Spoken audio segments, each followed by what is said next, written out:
Okay, YouTube should now be going live right about now. Also, Twitch alerts are working. Okay, YouTube is now live. Yeah, I think that that massive record-shattering stream was breaking all the Twitch alerts. Hello. What's up, Squish Word 972? Thank you for the 5 months.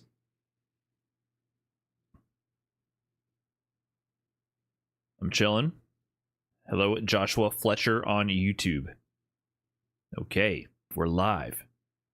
You guys must have notifications on. Is that a thing? Like, you guys on the YouTube chat who show up right now, which is nuts to me, you guys have notifications on? And you in the Twitch right now, do you guys have notifications? I have never used notifications for any of these platforms to, like, catch live things.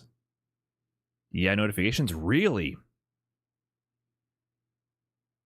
I have Twitter, so I think Twitter would be a very, like, small minority, but I do it anyways. You know, I manually tweet all of those, right? There used to be extensions that would automatically tweet when you went live, and the one that I used to use a decade ago, maybe at this point, it stopped working. Like I don't know if you know, but I go and I copy my stream URL and title and I paste it in there every single time. And every once in a while, there's typos and issues. Or, like, I leave out all the commands or hashtag if it's not relevant and I need it just for the stream title. I don't know if you know. For some reason, I feel like that's an interesting a little bit of minutia where you would assume a robot was doing that. But I actually painstakingly crafted each one of those tweets. No, they killed a lot of the integrations and bots that used to do that. I'm sure there's one that exists now, but they killed that. There was a lot of API integrations that when Twitch was getting more formalized ended up being deleted. And that was like in the 2017 era. Thank you, Colo2142 with the Fresh Prime. Appreciate that. Will I be restreaming Evo? No, because I will be at Evo. And I will not be vlogging it either. I guess maybe I should. I don't have a camera. Cameras in public, I think, are a little bit evil. I'm just hesitant to contribute to the surveillance state that we all live in. I'm sorry. You have a phone? I honestly do not know what the video quality on my phone would look like. Or if I need to modify any file settings to, like, not make it look like shit. I have never recorded a video on my phone that I've then put to a PC to look at. I've only had tiny little video snippets, rarely on my phone, at tiny little phone quality. Not something I'm going to publish to YouTube, right? I don't film things. And I think filming people in public is low-key a little evil. Or, like, high-key. I think it's an actual major problem with our society. I think it's a little bit better at Evo in the actual convention center, because I think, you know, there's a little bit of a sense of understanding and consent to being filmed. You have to sign waivers to go to these events to consent to being filmed. So it's a little less bad. But in general, yeah, there is a big sign. So I think for Evo itself, when you're in the convention center, it's not as big of a deal. Oh yeah, when you go to big events, usually part of what you do is you consent to being filmed. Because, like, imagine you're in the crowd and they do a crowd reaction shot, right? That's just part of it. Actually, give me a quick break here. I'll be right back. 1 second.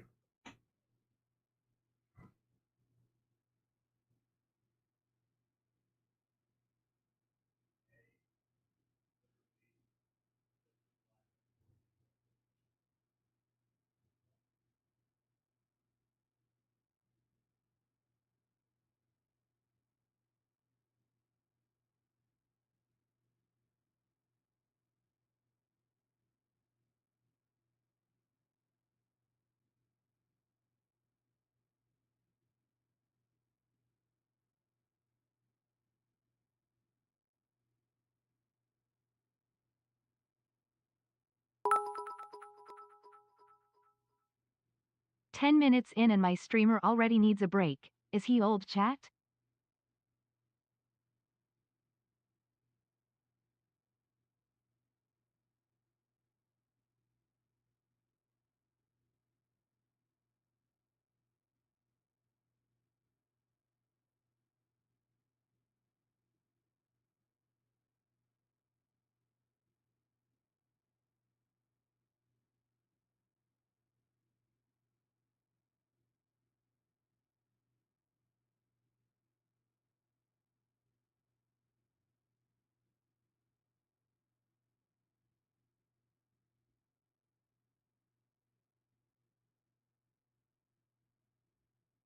Okay, we're back.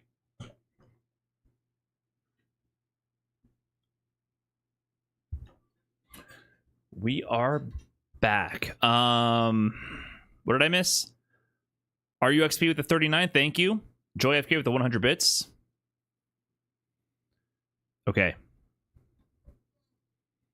Is that a Bucks jersey in Texas? It's a Bucks t-shirt. Dude, I don't care about sports teams. I got a haircut today. Just a little freshening up. And I do wonder if that was a jump scare, because after, you know, I was in the barber's chair, and it's a small shop, really like 2 people in there max. But the third guy came in and he was waiting for his haircut, and he's one of those like doesn't care about being up close and personal. There is a chair there to wait in, but usually most people actually wait in the car. And he hops in, starts small talking with us while I'm finishing up. And I do wonder if he got jump scared when the barber robe, whatever you will call it, that they drape over you to protect you from the loose hair, was lifted, and I hopped up with a Milwaukee Bucks t-shirt. If all that camaraderie and goodwill was immediately wiped from his heart, replaced with pure hatred, I don't know, because I don't really care. I don't care about sports teams.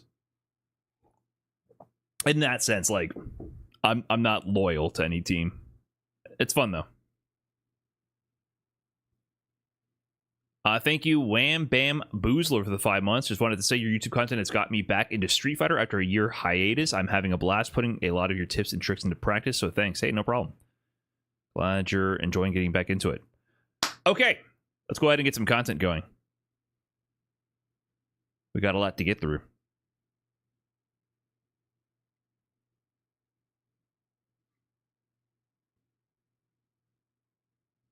All right. It is Sagat Madness, because we have now officially seen the first bit of gameplay from Sagat. First up, we have, of course, all the highlights coming from my capture card.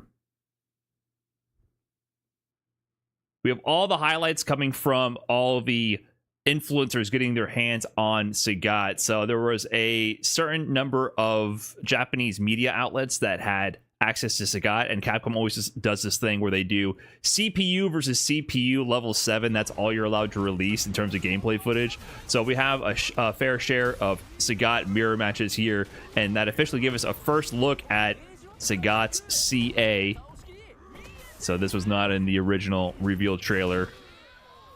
Crushing the skull right there, right between the elbow and the knee. Sagat CA in action. His gameplay looks pretty cool. So there's a couple of highlights here that I've compiled, and then we also have the full gameplay breakdown that was just released, and we'll check that out as well. And in case you forgot, you know, Sagat's a big boy. This was released at the time of his actual reveal trailer that gave you a sense of scale for how tall he really is. And we really got a sense of that now, because they, of course, have his pre-game his character select screen animation and his pre-game face intro to show off really the scale of Sagat. Like, he's towering above the character select screen. And then we get into the faces here, the face off. He barely fits into the screen. It's actually kind of spooky. So they really went for the sense of scale and size with Sagat in this version of the game. And here is where I was... Oh, sorry. My volume control's all over the place. Here is where I was actually sold on Sagat. So he's going to use his new move there. That launching move into a full combo conversion. I have been foaming at the mouth since seeing this. I've been waiting for damaging anti-airs for a minute, dude. I love me some good high damage anti-airs, and that really that took me back, seeing that launcher anti-air to a full combo conversion, because you know what? Close enough, man. In my view, close enough. Welcome back, Oro Stand Medium Punch. Let's go. Into combo conversions. Oh, yes, sir. Full anti-air combo.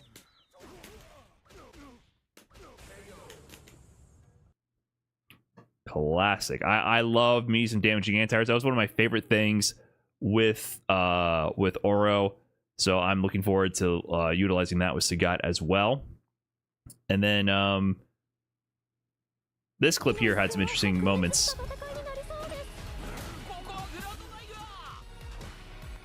So one thing to note from a lot of these clips is it became increasingly clear that Sagat does not have a cancelable crouching medium kick. So his crouching medium kick is very far range, but he's not going to be a low forward drive rush character. So here, blocking the super art 1, punish counter DP punish. Rather short drive rush. So something you can note from here is like his drive rush light pressure doesn't seem to go that far, but his buttons are just massive. And that crouching heavy punch, this confirms also that that full screen crouch heavy punch is cancelable. Both his heavy punches are actually very cancelable. What a nice little solid combo here. Goes for the hard knockdown. I think he could have uppercutted after this knockdown. So this is a DI wall splat combo, or sorry, DI splat combo. Crouching heavy or whatever the input is. I haven't confirmed what that is. But into the charged uppercut here. And if you don't know, wall splats give hard knockdowns. You can't back rise or quick get up or immediate get up. Back heavy, thank you. So the back heavy there, the charge DP, you're forced to get up in place after the knockdown. It's a hard knockdown, so you can use that to set up fireball traps potentially. And so you see here, he does a high tiger shot. So he got blocks here. I'm pretty sure that means he could uppercut. Usually, unless it's a pseudo safe jump type of timing, he would be able to anti-air that in time as well. Crouching medium punch, drivers cancel combo, back heavy punch, tiger knee to DP mid screen.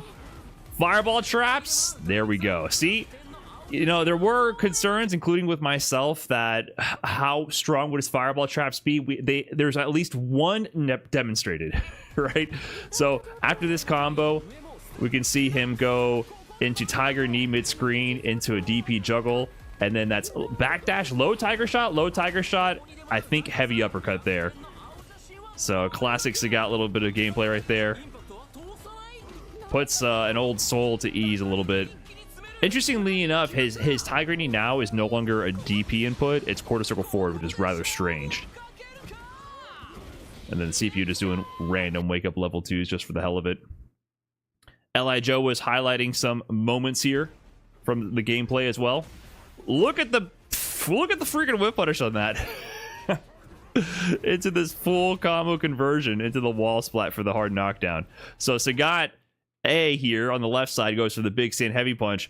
Sagat B here on the right, player 2, says, oh, you whiff the world's biggest button with what seems like a lingering hurt box as well. Crouching heavy punch, it is cancelable. That is a combination of a big hitbox from that move and a big hurt box from the stand heavy punch is what I would assume, seeing how it connects from out here. This is where the actual connection of the hurt box is. So I would expect an extended hurt box on that move, the stand heavy punch from Sagat. And so the driver's cancel to back heavy kick, tiger nexus launcher, back heavy punch to charge heavy DP. And what I'm picking up here is I think a lot of his combo routes are going to be around the charge heavy punch to get the hard knockdown to get his zoning going. Of course, we're going to see the gameplay guide coming up, so we can see if my suspicions are confirmed. Here's a level 2 combo going for the combo extension route. Tiger Nexus into the launcher towards heavy kick, level 2. So he's going to do the launching variation. Back heavy punch, charge heavy DP. So it really seems like a lot of your routing might be based around going for charge heavy punch DP to get to the hard knockdown. So let's go ahead and see if that is the case or not, because they actually just released the character guide 34 minutes ago at the time of this recording. So I actually don't know what this content is in here. So let's go ahead and check it out and see what we learn.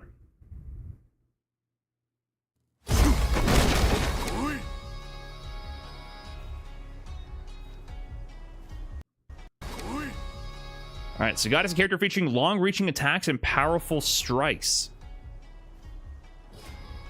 Sagat has a number of powerful target combos with many uses, allowing him to set traps and pressure his opponent.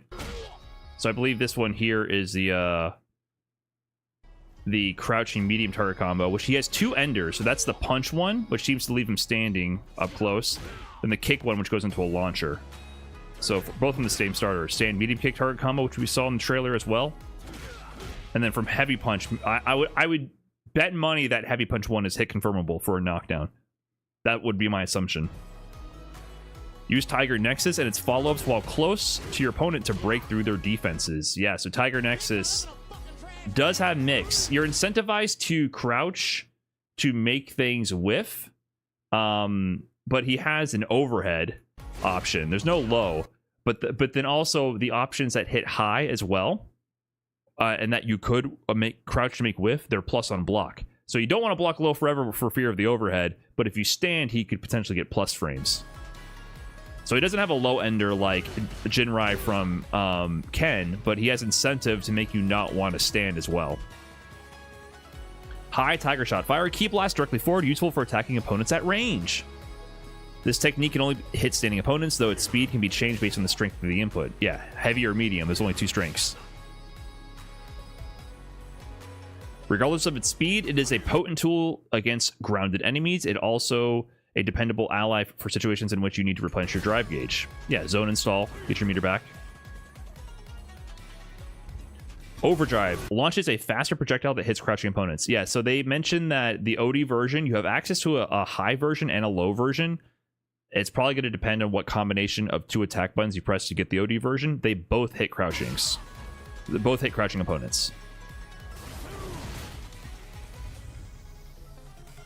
You'll move before your opponent if they block. Follow with the Tiger Cannon if you manage to connect. Yeah, so the OD version is also plus on block.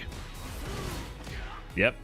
He frame trapped the crouching medium punch, by the way. I would assume that means this is probably at least +3.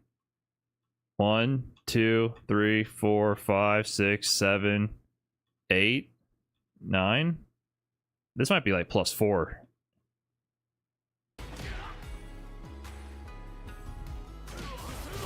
Crouching Meaty Punch into OD High Tiger Shot, combos into level 1 Tiger Cannon. So you can just throw that out. If you can just buffer into the OD Fireball, and if it hits, you get a super, because that's going to be plus on block. So it costs 2 bars, but you can just fish for that. Low Tiger Shot. So this is only activated with the Light Punch. It's only going to be one version of low and the OD version. So it's not a separate special move. Fire a Key Blast directly forward from a low position, useful in combos and for checking opponents from a distance. Fires a powerful ball of energy at the opponent's legs, force them to block or jump, and tip the scales in your favor. It's not actually a low, though, right? It never has been. The only reason I'm even thinking about that is because of JP. Probably not a low. Launch is a faster projectile, hits harder and more times. You make use of both this and regular Tiger Shot to keep your opponents guessing. Yeah, different variation. High. OD High Tiger Shot. OD Low Tiger Shot.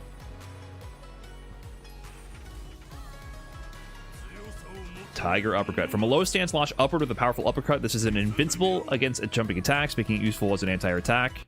Holding the heavy version will boost the attack properties. We've seen the charge heavy, which gives that wall splat.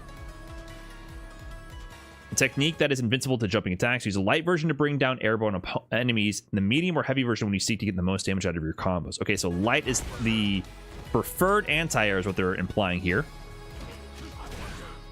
Okay, so we just see a little light combo right there. Short, crouching light kick, stand light punch into the DP. Holding the heavy version will increase the attack's power. Wait for your chance and deliver a crippling blow. Yeah, so now we're going to see the wall splat option. Back heavy punch, 2 hits. Heavy punch DP, wall splat.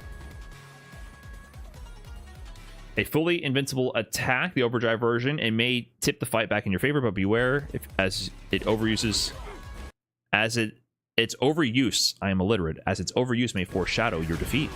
Yeah, OD Uppercut, invincible. Tiger Knee Crush. Leap forward while striking with the knee. Hit with the very tip of the knee to move before your opponent. Yeah, so it's already been known that if this hits spaced out, it will be plus. Leap forward and attack with powerful knee strike. The forward distance covered changes based on the strength of the input. Study these distances well. Place carefully. You will move before the enemy, even when blocked. So get your plus frames going. So it will entirely depend how effective this move is. It's going to entirely depend on how forgiving the spacing is. So you know, that very much depends on how they construct the hitbox and all that. That did not look plus there. Overdrive, a powerful close-range tool that cannot be punished on block. It can be followed up with further attacks when used in a combo against the wall. Find your moment to strike. So it's safe, so you can throw it out whenever. Yeah, just gain some ground. Classic. Interesting. Okay, so it has the tumble juggle state, so you can pick up with certain moves like a DP. Tiger Nexus, forward moving knee strike that can be followed up with one of 3 different kicks. So they're going to break down the different options. So the first one is Mighty Tiger, which is the overhead, right? So the overhead is what conditions you not to hold down back the entire time. The other 2 only will whiff on crouchers, but are plus on block if you stand. So the mix here is going to really depend on the gap between the overhead and the high options landing, how powerful that is. If you can like fuzzy mash interrupt or fuzzy block, like block high first and then have a frame perfect crouch timing where you're guaranteed to block the overhead but then duck the high follow-ups. If they hit on the same frame, that won't be possible. You know what I mean? So it's really good. The devil is in the details when it comes to these kind of moves. Like with Jinrai, for as powerful as it is, if you have a far range 6 frame or 5 frame move, you can fuzzy mash to block, hold down back and mash that move. You'll block the low and then you'll interrupt the overhead attempts with your move, right? So if you have a fast enough and a far range reaching enough move. So the devil's going to be in the details how strong this will be in that sense on block. Yeah, see, it whiffs. The other follow-ups whiff if they crouch. Nova Tiger, this is the big one. It will hit regardless of whether your opponent is standing or crouching, and you will have an opportunity to move first, even if the event is block. So this is plus no matter what. Hits regardless if you're crouching or standing. I wonder if this will frame trap you for doing exactly what I was just talking about, going for the fuzzy.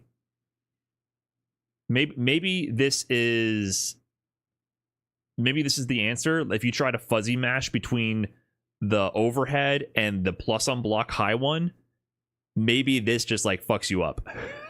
I don't know yet. It's kind of weird that both the high option and the Tiger Nova are plus on block. Maybe one of them loses to mashing. We'll have to see. They're not really breaking that down here for us. So that's gonna be plus. Yeah, he frame traps with the jab there. Light and medium Tiger Nexus will not combo into Nova Tiger, but heavy Tiger Nexus is particularly strong on combo. Show the fools what an Emperor's Strength looks like. Right, so the Nova Tiger, which has a launcher, you can't actually get it guaranteed unless you go from heavy, which is going to be harder to combo into. So that's their combo routing strategy with this. So you see, okay, sample combo, how to get into it. Crouching medium, drive rush cancel, crouching heavy Tiger Nexus into Nova Tiger to get the follow-up. So you're going to have to do like a medium drive rush into heavy to get it. Light and medium Tiger Nexus will launch your opponent into the air on counter hit, stalk your prey, and only pounce when the time is right. Interesting. So not even the follow-up. So just poke with it. So kind of like how low forward to Jinrai will counter hit. Normally you would then combo into the low if they got counter hit by the first hit of the Jinrai where the leg goes up. Maybe you just... I wonder what that is on block if you don't do a follow-up.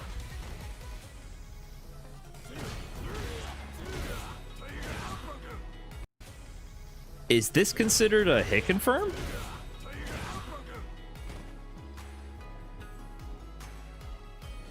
So overdrive, follow-up attack properties are enhanced. Use its speed strike to strike fear in the hearts of your opponents.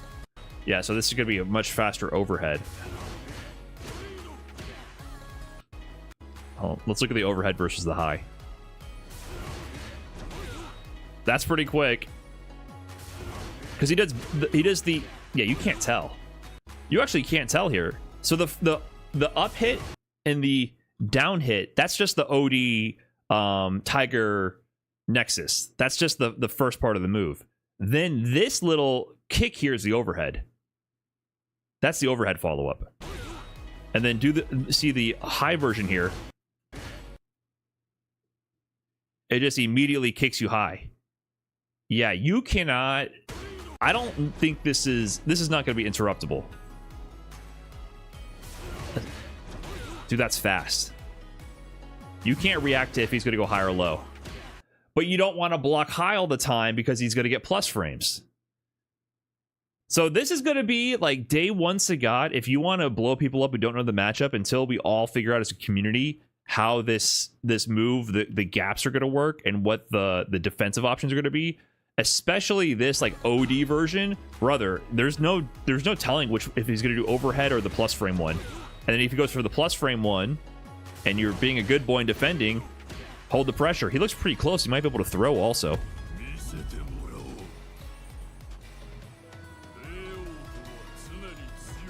Is the overhead comboable on hit? It's used in juggle combos, actually. They showed that in the trailer. But I don't know if it's comboable on regular hit.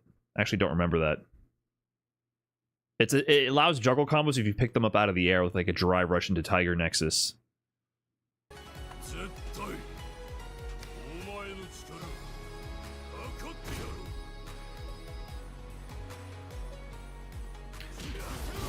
All right, Tiger Cannon is a mighty Tiger shot fired with full effort. Should an overdrive Tiger shot or Tiger Nova hit your opponent, this shall drive home the foolishness of their mistakes. Do not miss. Yeah, so confirmed from OD Fireball.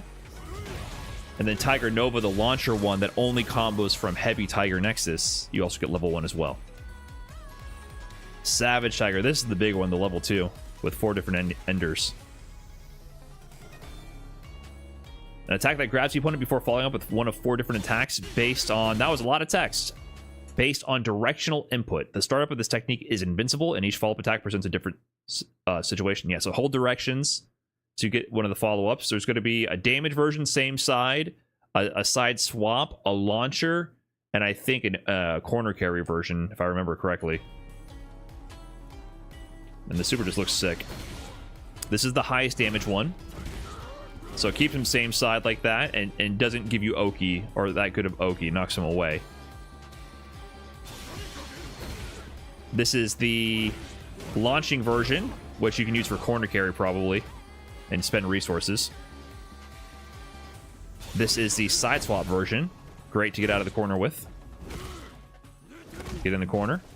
And then this is going to be the Oki version, which just leaves you right next to them.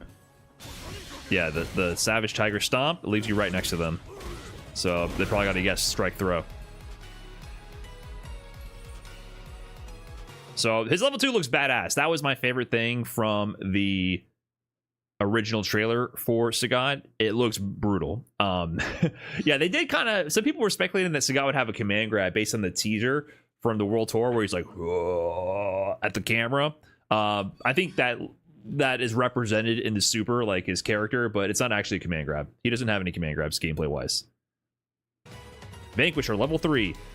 Lash the opponent with a series of powerful kicks followed by a fierce uppercut, effective as a close range reversal or as a high damage option in combos. Yeah, typical level 3. And invincible level 3. Get kicked.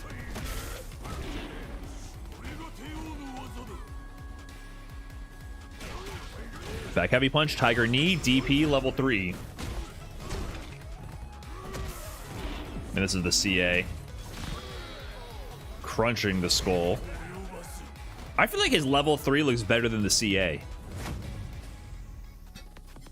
Am I tripping? What's the final say, chat? What do you guys think? To me, level 3, where he like breaks your knee ligaments. Look, your knee's done for. You're on the ground. Uppercut in the air. I guess I would have to say crunching their skull between the elbow and knee would probably be worse. But it does feel like there's not enough time given for all the moves he's doing. He does do it in CA, but I just feel like it sells better in the level 3. I think there's too many animations going on in the CA, which make it, I agree, it feels a little rushed. But they both look good. It's just the level 3 looks really good. That's my opinion, though. I think they both look great. Overall, I'm happy with it. It looks sick. I don't think this specific guide, though, gave us much more detail than what we could learn from the original gameplay trailer. I feel like most of this we already understood.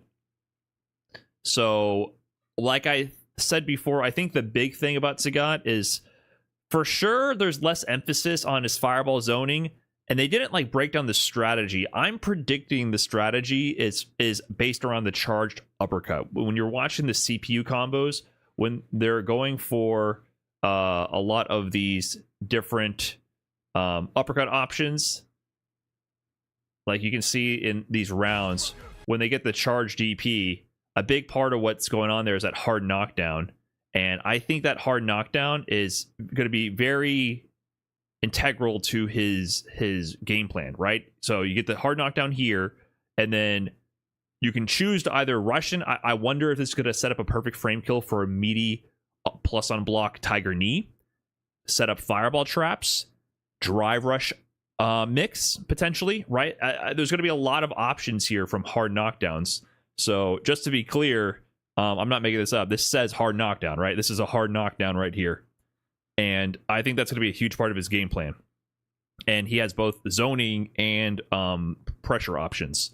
So what I'm predicting here is that's going to be a big part of his strategy if you choose to go for hard knockdown or damage on your situations. And then the other thing that's big that we don't know yet, of course, is going to be exactly how Tiger Nexus plays with the actual frame data for each follow-up. How real is this mix going to be? How devastating is it going to be to defend against it?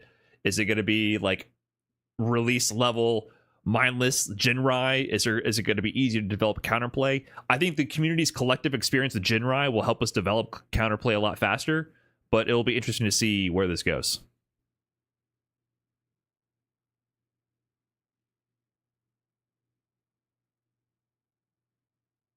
We need release Jinrai back? I don't think so. I don't think so.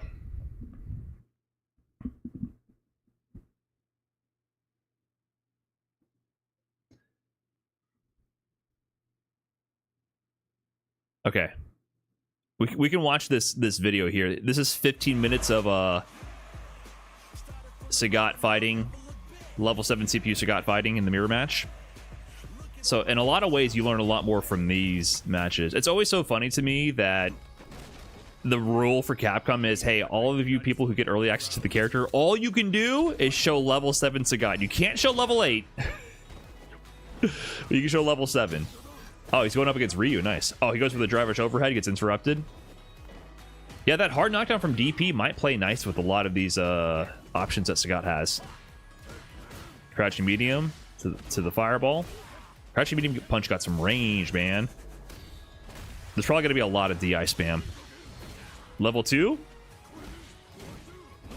Launcher. Drive rush, back heavy punch. Charge DP. What do you do with this hard knockdown? Oh, it pushes you back. See, even... Little note here, right? Like, Sagat was in the corner when he started this combo, pretty much. It definitely creates some space, it feels like. Or was he in the corner? I can't tell where he was. Yeah, he was in the corner, right? It pushes you out. So that spacing is meant to be used for something, for a fireball trap, for a Tiger Knee. So that Oki is going to be something to investigate. So what do you do here, right? I guarantee you can do like a meaty low Tiger shot there. Or like a meaty high Tiger shot, something, right? So that's going to be interesting. They didn't say anything about Kara's, and we haven't seen anything about Kara's. We can also infer that there's no low 4 drive rush. They might have gotten rid of Kara's from his kit.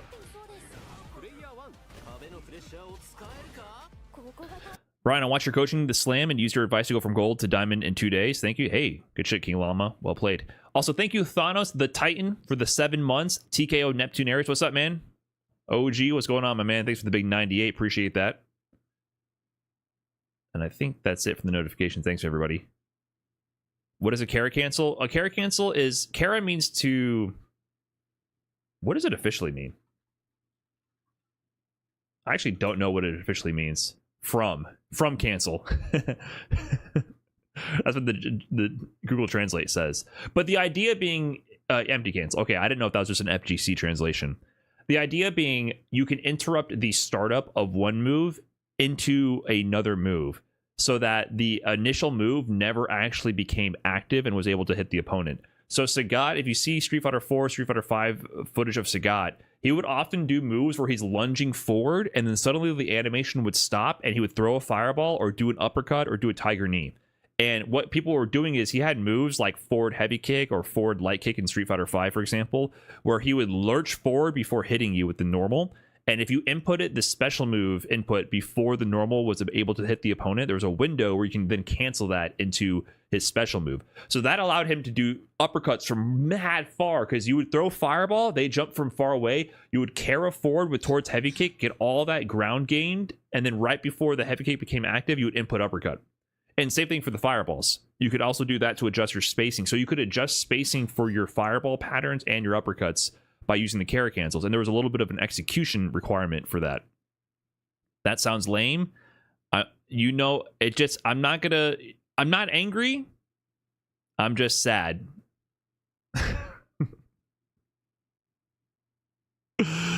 I'm just sad. There's something about Sagat that has all these youngins who know nothing about Street Fighter history to just bitch about what Sagat used to be. I've noticed that all over the place. And then everything that's cool about Street Fighter, people look at it and go, nah, that sucked. I'm telling you, it was a cool mechanic. It was very cool. And it had execution requirements, and you could fuck it up.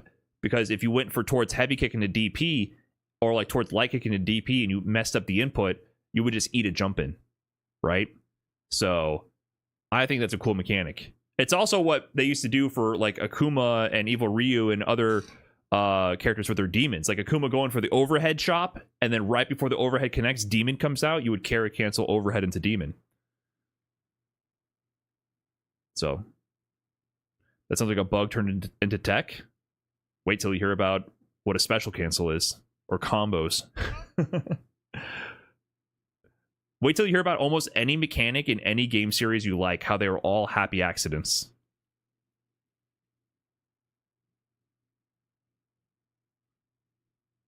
This whole space you're in is 100% the result of well-intentioned designers creating bugs and then realizing the power of what they accidentally created.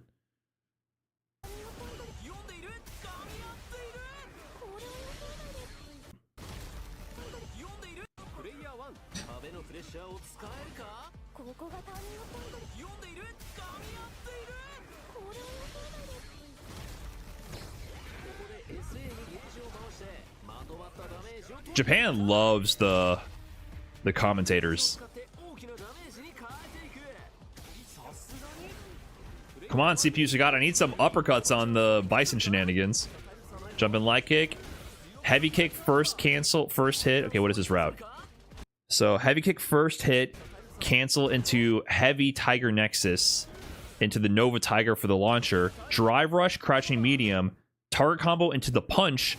Causes, oh, you can special cancel the medium to punch target combo. And then he goes to OD Tiger Knee and to level 2. So interesting. That does a little wall ground bounce there. So he's going for the side swap. I don't know why. Crouching heavy punch confirmed level 1. I don't know. That's going to be hit confirmable. It probably is to a degree. That's some CPU shenanigans right there. No air to air. I think he went for the jump medium punch.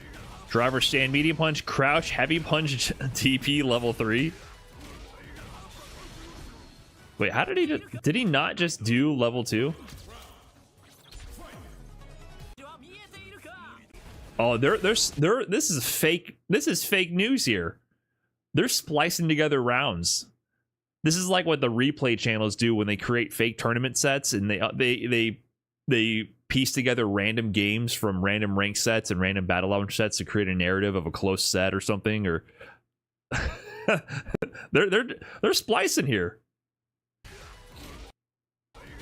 Even before the additional layer of insanity with the AI fake tournament matches, people were doing that back in Street Fighter V. Even back in Street Fighter V, like I would turn up in a replay set that said like close set or whatever, and sometimes it was in my favor. Like sometimes it would be like Brian F versus Idom, 6 set, and I win. They put a score counter, and I win the first to 3, like 3-2 last game, last round. And in reality, that set was like 10-3 for Idom. You know what I mean? I was like, oh, okay, it's not so bad. Like, come on, man, they're just trying to. They're not so bad. But they literally put a score counter overlay and all of that. Like, you know, like I've had it both ways. So I've definitely had fake narratives created around casual sparring sets just for practice. But then now it's a whole new fucking level with the crazy insanity of the AI slop thrown on top. It's very creepy now.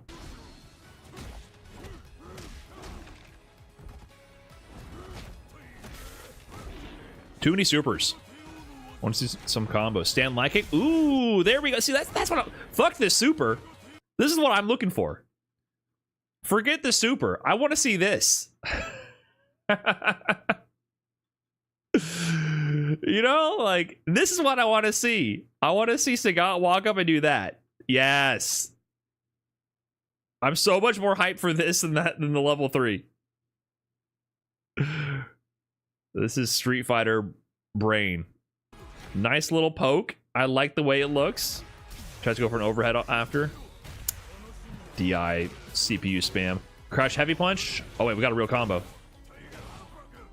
Okay, crouch heavy punch after the DI, drive rush cancel into towards heavy kick, into stand heavy kick, into Tiger Nova heavy for the launcher.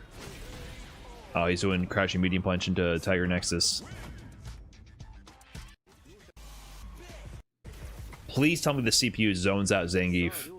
Look at the stare down between Sagat and Zangief. L Angry Bird 08, thanks for the 46 months. Appreciate that.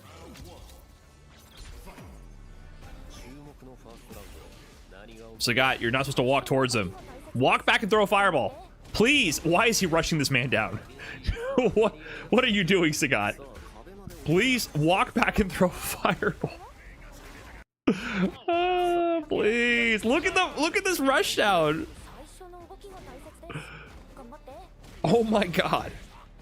But that's an interesting idea, right? Just poke, crush, heavy punch into OD Tiger Knee. That's gonna be safe on block at worst. Tiger Knee in. So after OD Tiger Knee, you get another Tiger Knee for Oki. Crouching medium kick, not cancelable. L Angry Bird 08, thanks for the 46. Stuck in Hell with the Fresh Prime, and Medical Fungi with the Prime as well. Appreciate that, everybody. Enjoyed the mid-tier emotes. These CPUs do be loving to do some random DIs.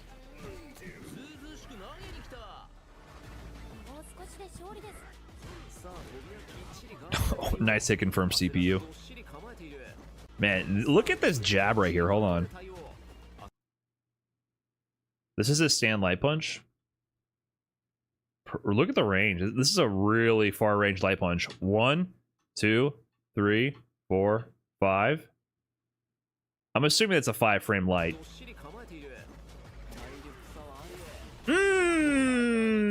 Yes, sir. Yes, sir.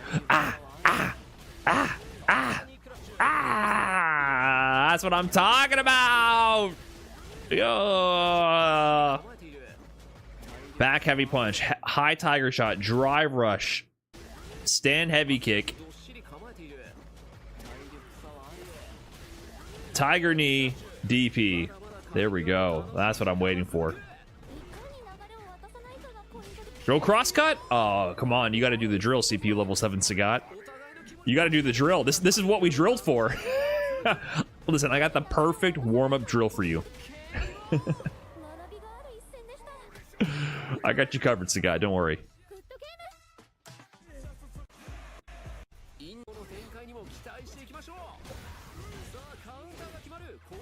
He's just like throwing out heavy kick to Tiger Nexus. The heavy one, too. I think he could have DP'd there.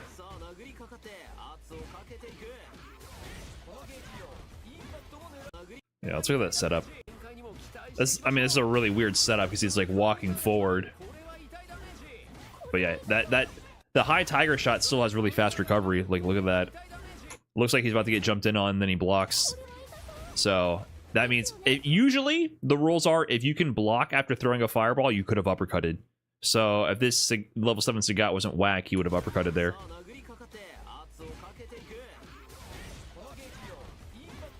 High fireball, safe on round start. Yeah, I guess that makes sense too. This is important to point out. Good call. Round start projectile safe.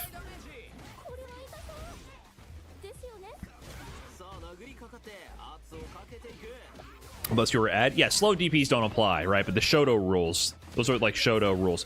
Jump medium air to air. Yeah, okay, so the question is, can you jump medium air to air? Look, it pops them up to back heavy punch. It's going to depend on the juggle properties. I don't know if they're going to let that rock, but could he have sauced this? Could he have sauced this a little bit? Back heavy punch to juggle? It really, that's making me think of Oro jump MK to stand medium punch. Another one. Oh! I'm wondering. La Laurel, thanks for the gifted sub, or Anonymous for the gifted sub to La Laurel. Nice confirm, CPU Sagat. Nice confirm.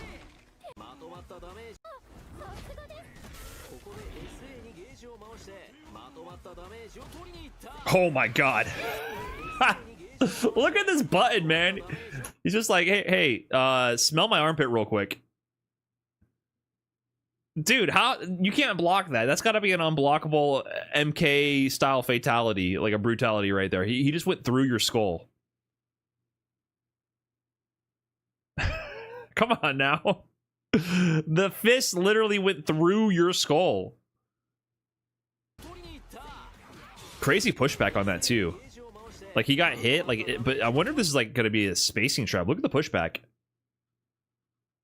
Pretty good pushback on that. Look, you're out of throw range. You're out of look at the pushback. Actually, you're out of light range.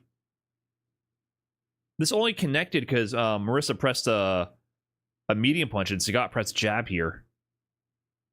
Look at so that might just be safe to press even up close. Tedious Pie, thanks for the 3 months.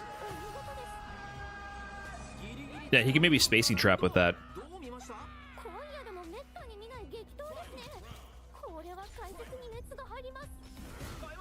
Low tiger shot. Please get a pickup. Please anti-air. Crouch immediate pick, good range on that. The CPU is doing all the fakest hit confirms. Big Mike 2135, thanks for the 11 months.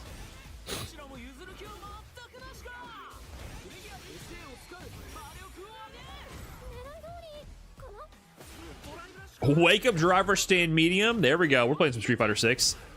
Oh, hold on. Okay, walk up stand light kick, OD, or high tiger shot, low tiger shot. So after OD low tiger shot, you can tiger knee in for Oki. Oh, that's a free throw. She went for parry. That's a free punish counter throw. Let's finish a combo, you bum. Come on, Sagat. Counter hit jab, drive rush conversion. Yeah, he's doing single hit confirms to DP and supers all over the place, but he can't confirm a jab drive rush into another jab. Like, no combo conversions that you would expect, but then doing single hit confirms to supers all over the place.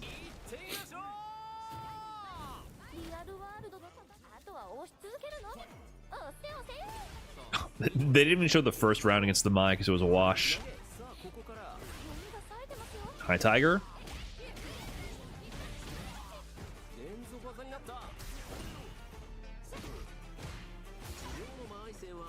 DP?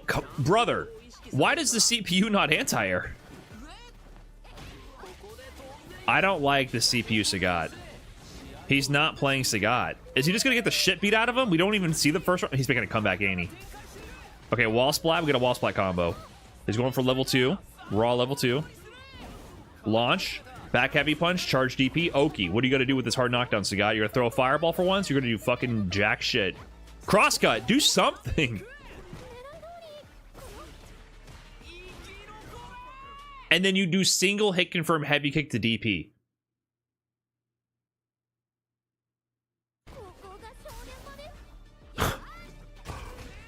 If you're splicing to create the fake narratives here, why would you put this round in? This pissed me off. Mai shows up. He's already lost the first round before we see it, and this bullshit ass no comeback round. Why did you show this? I think someone just wanted to see more Mai on IGN.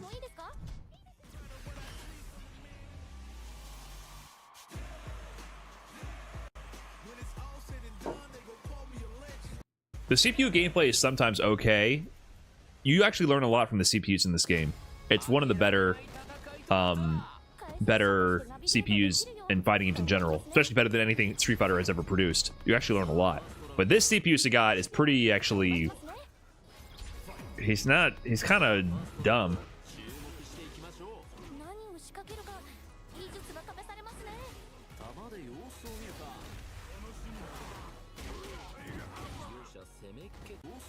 Why didn't he cancel right there? He did a partial charge on that? That was kind of weird.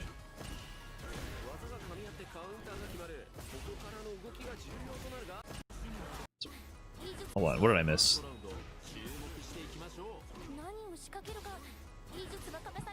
What are you doing?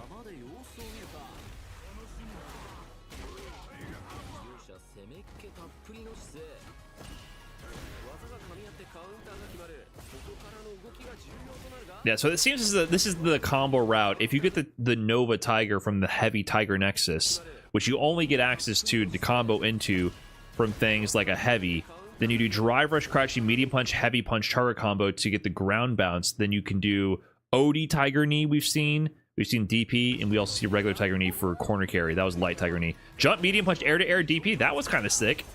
Your meaty DI is no good. What if he did something sick there? I guess not.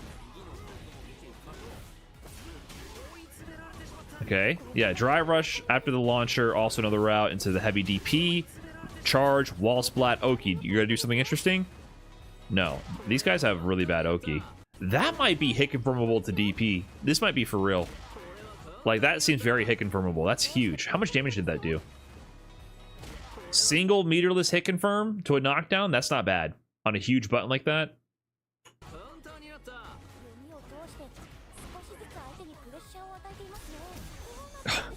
Oh, you gotta cut again? Put you back in the corner, right? This would be a great time to use the corner one. Yep. This knockdown looks pretty good. It looks like what I would imagine you can get a meaty fireball from the frame advantage, or a safe fireball. Okay. These CPUs are DI happy. Oh, okay, we learned something. Towards heavy kick, which I have to assume whiffs on crouchers. Towards heavy kick, links to crouching medium punch. Drivers cancel, crouch heavy. Heavy Tiger Nexus. He goes for the kick ender. I'm not sure why you wouldn't go for the Tiger Nova there. The Nova Tiger. For the combo. But sure, he goes for that. Gets in for Oki.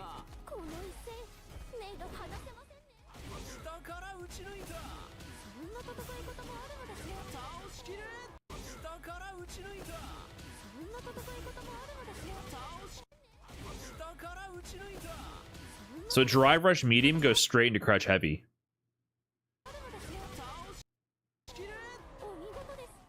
Something to keep in mind. Wow, 4 fireballs collectively. It's more than we've seen in quite some time. Let's look at this interaction. Why do they do level 7 CPU instead of level 8? Literally, the stipulation from Capcom whenever they do these is that you can't show level 8 CPU. That's a common stipulation. Like, anytime there's been an influencer or pre-access, the common thread is you can't show level 8 CPU.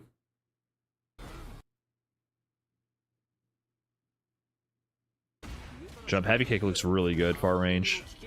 Oh, it didn't combo. Crouch heavy? Huh. I wonder if he just didn't do the heavy Tiger Nexus. I'm pretty sure from crouch heavy you can get heavy Tiger Nexus to get this launcher. But this should be plus on block. It hits crouching and standing. So it should be plus on block. So do you use pressure after? No? Okay.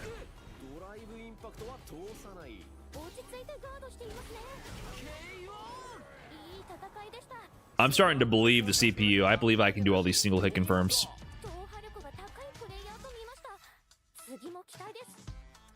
I'm starting to believe. Oh, I didn't even know this was in here. We get some combo trials. Medium kick, heavy kick. Yep. Heavy punch, heavy kick. Called it. Jump heavy, sweep. Stand light kick to light fireball. Oh, that combo's nice. That I feel like that's going to be like a real kind of poke situation, and it comboed.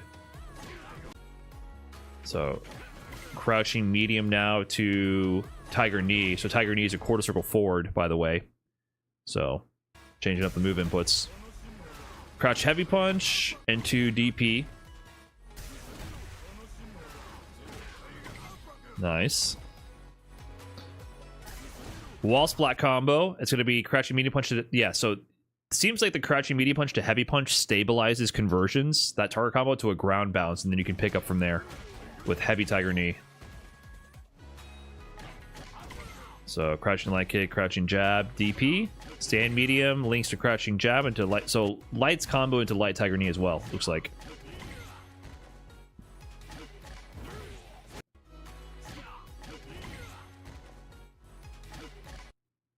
So...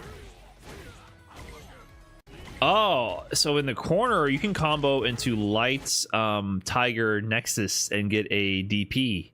If you... I guess you probably have to hit confirm that they're standing, because this would whiff on crouchers. So if you hit them standing, which would be good for if you start with a crouching light kick, then you can get that combo. I would assume standing only. So I don't know why the combo starts with crouching light punch. Maybe if you... I don't know if you can go from crouching light kick into stand jab. I think you can, but that might be a good combo. Heavy scaling. I mean, it's just a light combo.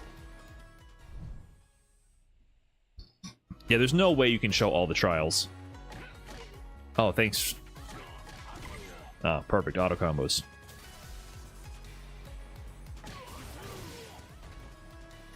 You dropped?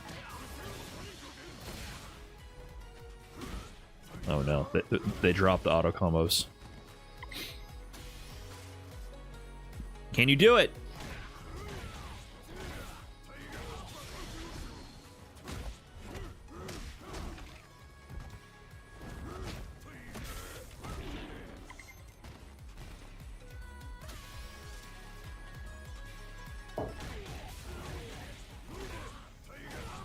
Huh. So, wait, hold on. This is showing something interesting. So that one, if you mash on the first hit, you go to heavy Tiger Nexus into DP level 3. And if you let both hits rock, you go into OD.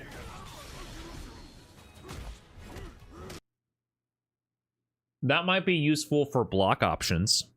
So you actually can choose when you mash to change up what you do. Maybe you want the OD on pressure? I don't know. I think at that point you might as well just do the regular input. But it gives a little bit more flexibility. Maybe that helps in some options. Yeah, and also this is a big thing. They put the light Tiger Shot on down back special. So they did... There is a few like modern characters like JP and a few others where down back, down, and down forward, I think for JP is all the different spikes. So they are making some kind of concession to make the control scheme work, because they ended up putting... Instead of doing a DP with kick, they ended up putting Tiger Knee on quarter circle forward. So I guess they're trying to give you access to more of the fireballs in modern. So I wonder if maybe the Tiger Knee is the move you can input by doing the quarter circles. I'm not sure. I mean, he only has 3 fireballs. So I think they gave a little extra to try to keep more strengths of all of his moves, I suppose. You gonna have more specials on modern? Yeah.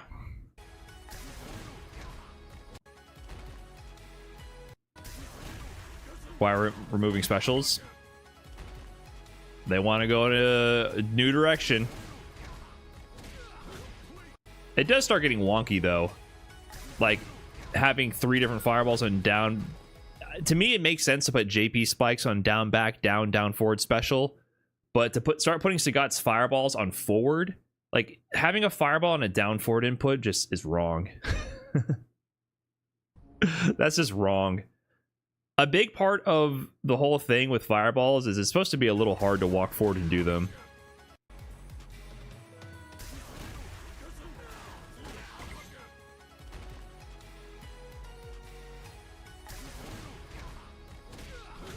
Yeah, we're not really learning too much here.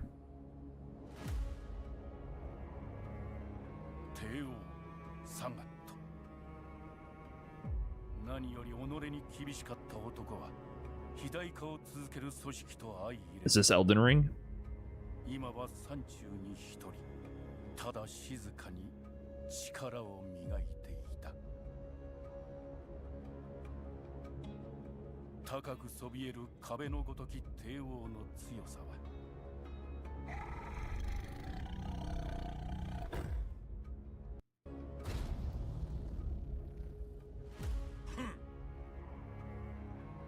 I love supporting my community and being a positive role model for the children. Ah.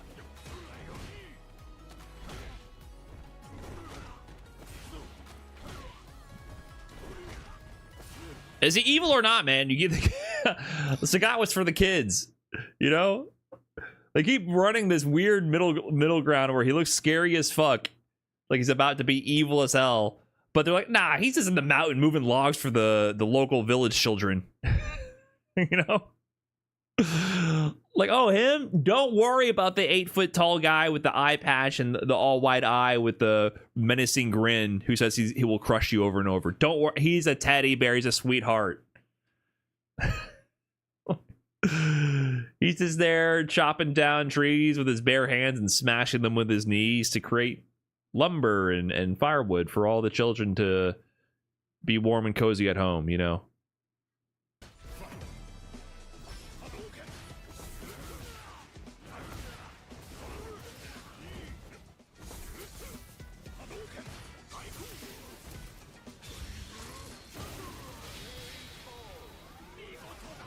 Super Art 1.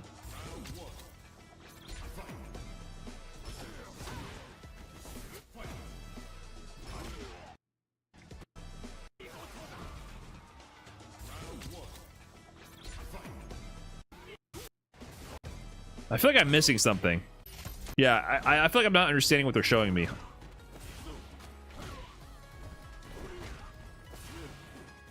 Oh, is IGN actually showing throw loops?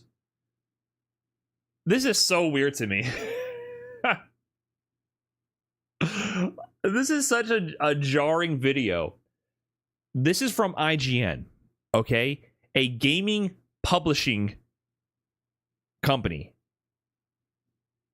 A games journalist went through this, showed off CPU matches with DI spam, had really weird edits and cuts where I'm not entirely sure what they were trying to demo, showed off all the faces in the intros, like casual stuff, showed off some lore, and then suddenly they're showing off with them controlling the character his throw loop option. This is so jarring to me, but to me this also speaks to the level of like the popularity and awareness of Street Fighter in Japan. In Japan, even the game journalists, when a new character comes out, one of the pressing questions for the game journalists, who normally in any other Western publication, they wouldn't fucking know what a throw loop is, right? That wouldn't even be a thing to register at all, right? They literally are showing off things that the players would care about who actively play the game at a competent level.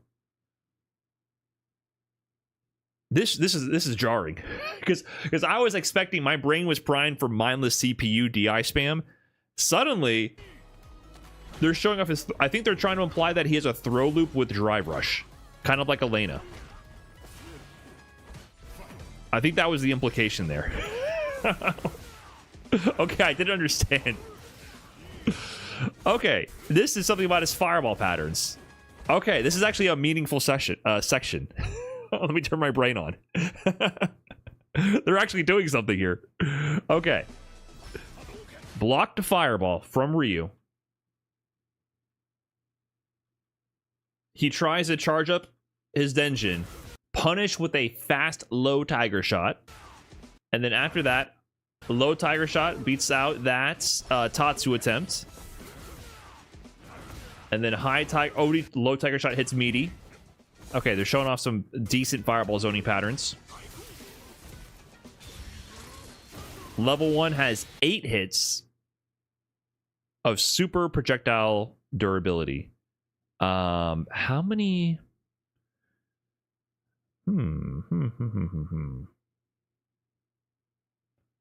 How many hits is like Ryu?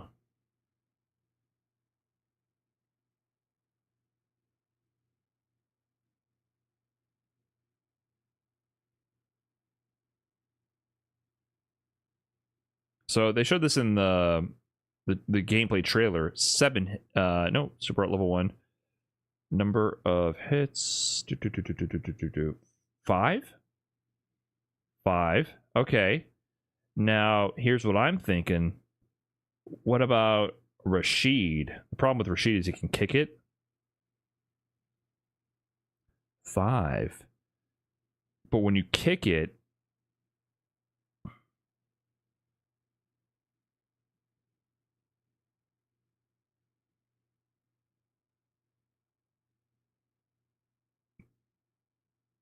he gains more hits, right? Does it replenish the hits if he kicks it?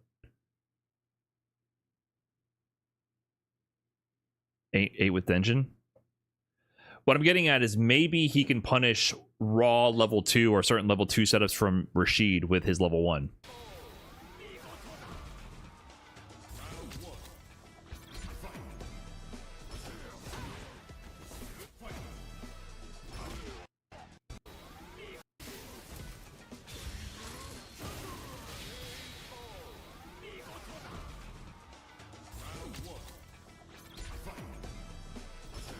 Okay, so the 5 HP, it does not hit at round start.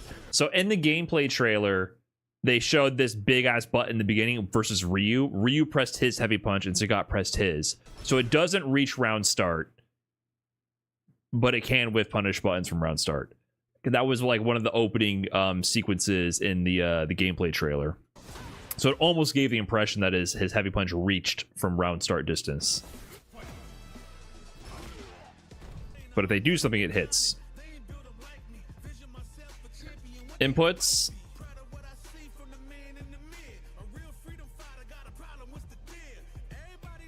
This is very thorough, actually.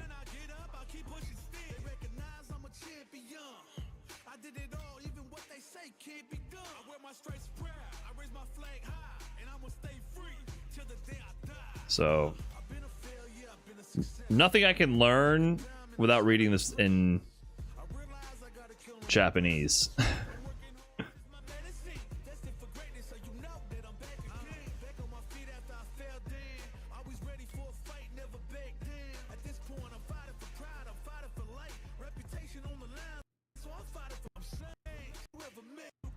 So neutral, right, left, down. Towards medium. Okay, here we go. Command normals. Towards medium for the overhead. Back heavy for the launcher. 2-hit launcher. Towards MK for the what? Oh, the Street Fighter 5 style forward kick. Towards heavy kick for the big tailspin move. Stand medium kick, stand heavy kick for the poke target combo. Medium punch heavy kick for the knockdown variation. Or sorry, heavy punch heavy kick. Crouch medium heavy punch for the ground bounce combo route.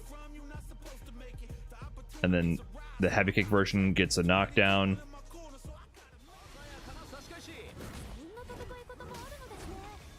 Then wrapping it up with a big level 3. All right.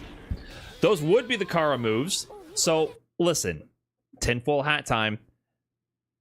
Capcom puts a lot of stipulations on what type of footage you're able to put out there. Maybe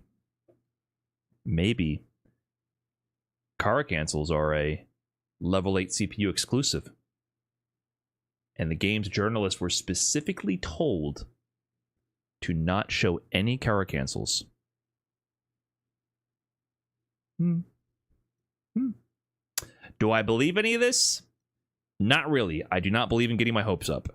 However, that would be sick. That would be sick.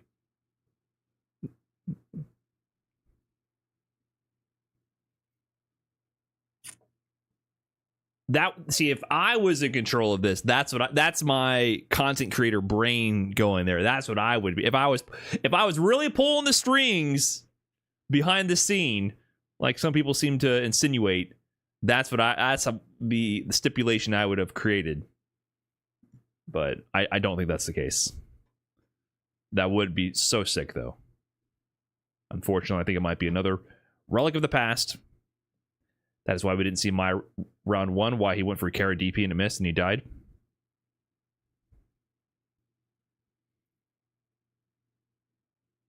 All right, Sagat. Hey, bud. What, you want to say hi? Okay. Oh, yeah. Okay. Okay. You can say hi. Right here. Stream. Jojo, this is the stream. Okay. Say hi to the stream. Okay. Okay. Fishy. Fishy.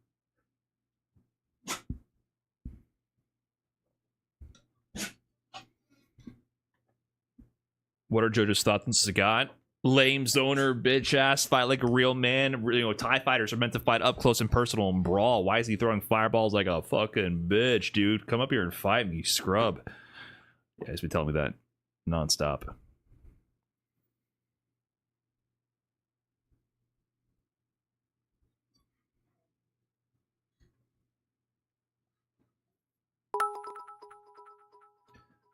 Yo.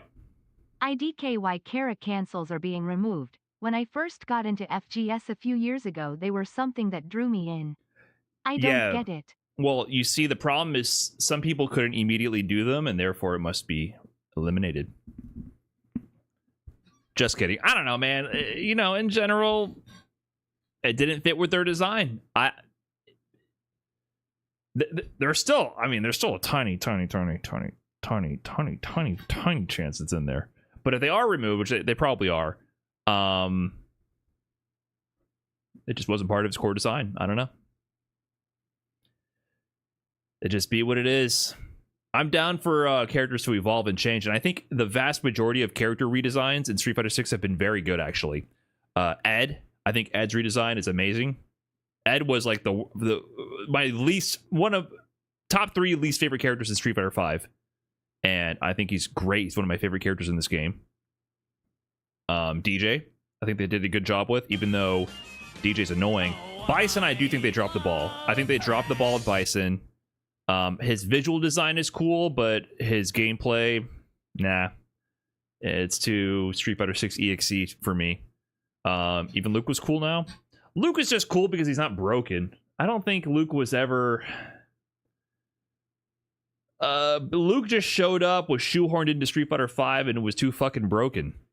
And so he over-centralized the meta in a very balanced, relatively balanced end version of the game that people actually grew to like and was improving year over year for quite some time. And then he was just like, yeah, this guy's top 1 now and fucking deal with it. And all your favorite players are going to main him or die. So, I just think Luke was just overtuned in Street Fighter 5.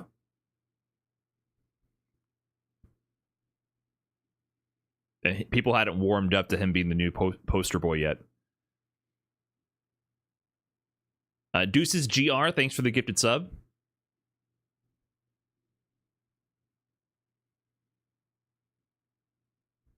But okay, let's keep this moving. Yeah, like I said, I like most of the Street Fighter 6 redesigns. I think Sagat looks really cool. I don't, but I do feel like the Kara cancels and the fireball zoning, that is a big part of his design, his identity to me. And I don't know if removing that for Tiger Nexus is going to make me appreciate the character more as a unique entry into the game's roster or not. That's the only thing. Overall, though, he still looks sick, and I still think it's a big plus. It's yet to be seen if I prefer it overall, but I think he will be fun. I am definitely looking forward to playing him.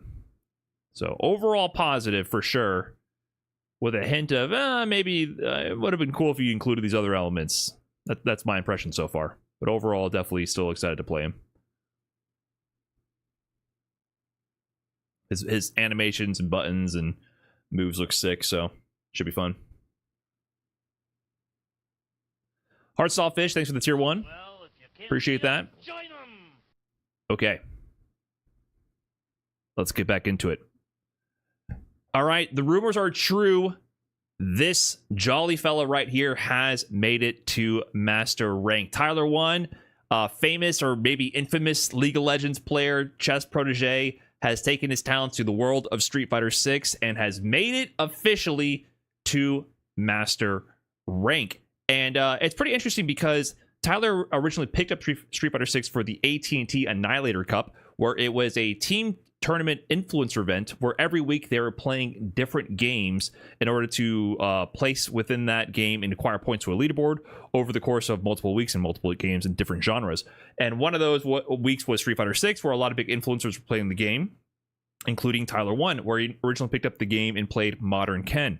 And for the most part, most of those streamers moved on to other things and back to their main content. But Tyler1 was actually one of the players who really stuck with the game, who had picked it up for the very first time from that event. And he even went so far as to throw a modern-only $10,000 invitational tournament. And this is crazy. That's huge money. And he did that because, you know, he plays modern, and therefore modern is the right way to play the game, right? Like he you know, in his Tyler1 style, rags on classic players and promotes modern, which I think is pretty funny. You know, he has his own charm. Some people find it a little grating. I can rock with it. You know what I'm saying? Like he's rambunctious. He's loud. He's brash. That's Tyler1's personality and style, and that's what made him who he is today. So he did a modern-only tournament, and I think people actually really enjoyed this in the end, and it showed off a different element of the game, and it got people who usually don't play modern out of their comfort zone to play, and Punk eventually, I think, won that anyways. But after that, I wasn't even sure if he was going to keep continuing, but he ended up playing and getting all the way to Master Rank. So he had his streams where he started playing in Master Rank, and when he first got there, he showed off his account here. He got to Master Rank in 111 hours of ranked match. And this bar, if you look at that, that's this graph here breaks down your time in every different mode. Red is ranked match. The white sliver here is practice. So he did it all his way, which is pure grind, no practice. So he has a unique view of the game. And his strategy is really just like bang his head against the wall until the wall crumbles or he breaks, which I kind of relate to in a way. Even though in my graph, I have like at least 40% training mode time and an embarrassing number of hours. I respect the steadfastness, the stubbornness, the willingness to grind. Even, you know, when you're salty, raging, just keep going. That's a bit of my ethos, to be honest. I relate to that pretty heavily. So he grinded all the way to Master Rank. And then he had some interesting foreshadowing when he got to this point where he is here now at a 1500 MR fresh Master Rank account. When you get into Master Rank, they start you at 1500 MR to begin with. And he had this to say. Apparently, what a lot of people say is when you get to Masters, it's like chess placement games. So you lose like 20, 30 games and drop all the way to 1200. Lose 20, 30 games, drop all the way to 1200. Well, did that come true for him? Kinda. Here is his overview now. He's at 1339 MR, so he bounced back a little bit. But that is a very, very common experience, actually. People get into Master Rank, and they're like, ooh, finally, I did it. I reached this great achievement. Time to play with the big boys and work with my new rank and show off my skills. And they just get washed. And the point being, your points added to the pool of the MR economy are there to actually feed the hungry master rank players who are stronger than you. Oh, give me those points. They start eating up those points, and you start dropping until you bottom out and hit your true rank, where you actually should be, where you average out between your wins and losses. And for a lot of players, that is around 1200. So those 300 points end up being fed through the trickle up economics of the ELO MR system to feed all the players above you, right? The 1600 player takes your points, takes a few of them, and then the 1700 player eats those few points, and then the 1800 player gets a few of those, and eventually like the 2100 MR player gets 1 point extra from that. So your sacrifice was well worth it. You know, one person at the very top managed to get one more MR point because you introduce that drop to the bucket of the MR economy, and that's how it works. And it was pretty interesting watching a little bit of the stream.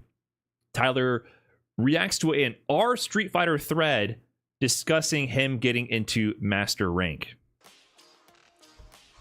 Really surprised he hit Master, to be honest, considering how poorly he plays. Dude would just send combos on block. 100 hours. What's my win rate, actually? I mean, he's playing modern Guile at... all he has to do is DP and throw fireballs. Character is brain dead to hit Masters with. They're hating, Tyler. They're hating. So I actually think there's a little bit of important context to provide about that. Full combos on block. I actually thought about this, commented a little bit, and I did a little bit of investigation. So let me bring up the game and break it down what they're talking about. Probably should have had this booted up already. But let me get that going.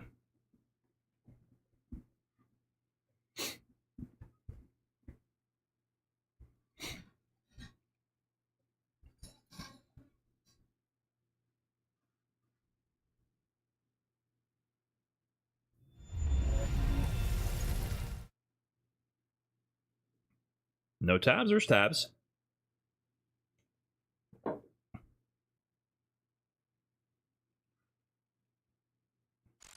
Street Fighter 6. Oh, well, if you can't beat them, join them!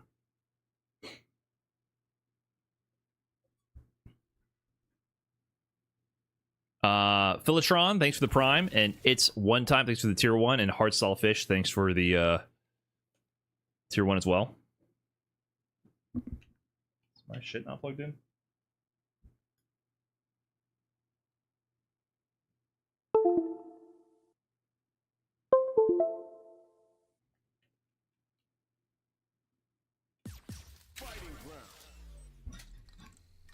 Forgot to boot up the game.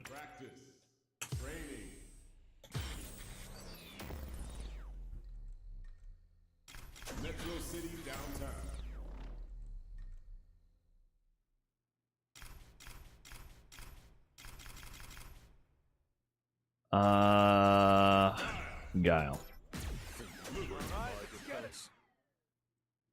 All right, modern Guile.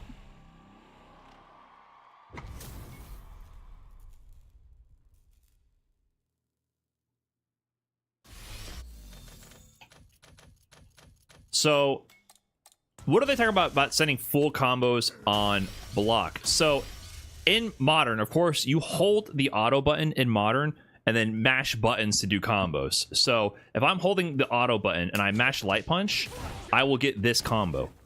And then if I instead hold that and mash medium, I get this combo with the level 1, and it actually ends in an OD flash kick. And then if I hold it and mash heavy, I get this conversion into level 3. Now, the interesting thing about this is they said he sends full combos on block, implying like he doesn't hit confirm. So, for example, doing things like, I don't know, maybe, can I even do that? Doing things like this, like not hit confirming and then canceling into unsafe specials or supers on block. However, the interesting thing about modern Guile is that his auto combos auto hit confirm. If I mash light here and they are blocking, it doesn't come out. I can put them now on random and just like do this and see that it hit him in the middle of the sequence and then it hit confirmed. See, if they don't get hit, it doesn't come out. If they get hit, it comes out. So it has to hit with like at least 2 of the hits, I believe, for that to occur. So that happens. And then same thing for the medium. See, look, it does this. It'll hit confirm. Like if they block both hits of this, the super doesn't come out. If at any point they get hit, the super comes out. This is not the case for every modern. In some modern auto combos, you'll cancel into unsafe specials. I haven't figured out the exact pattern, but some auto combos will do this, some will not. It kind of varies a little bit. For the most part, you can predict a lot of them are doing this hit confirm option, but occasionally they don't do that. And this works for all the auto combos. So you see here, for example, this on block will combo into OD Sonic Boom and waste your meters. So like some of them work that way, but all of his are safe. So if they block all these hits, you don't get the level 3, but you ended in a safe OD super. So, but all of Guile's are safe hit confirms, which is the difference. Like, I don't think every character most characters have at least one, but all of them for Guile are safe hit confirms. So if you pick modern and mash auto combos, like if you're like not a new player and don't understand what you're doing, you could just do this. And then you'll always safely confirm. Now, of course, you'll be whiffing moves. You'll get counter hit out of your moves, just like normal.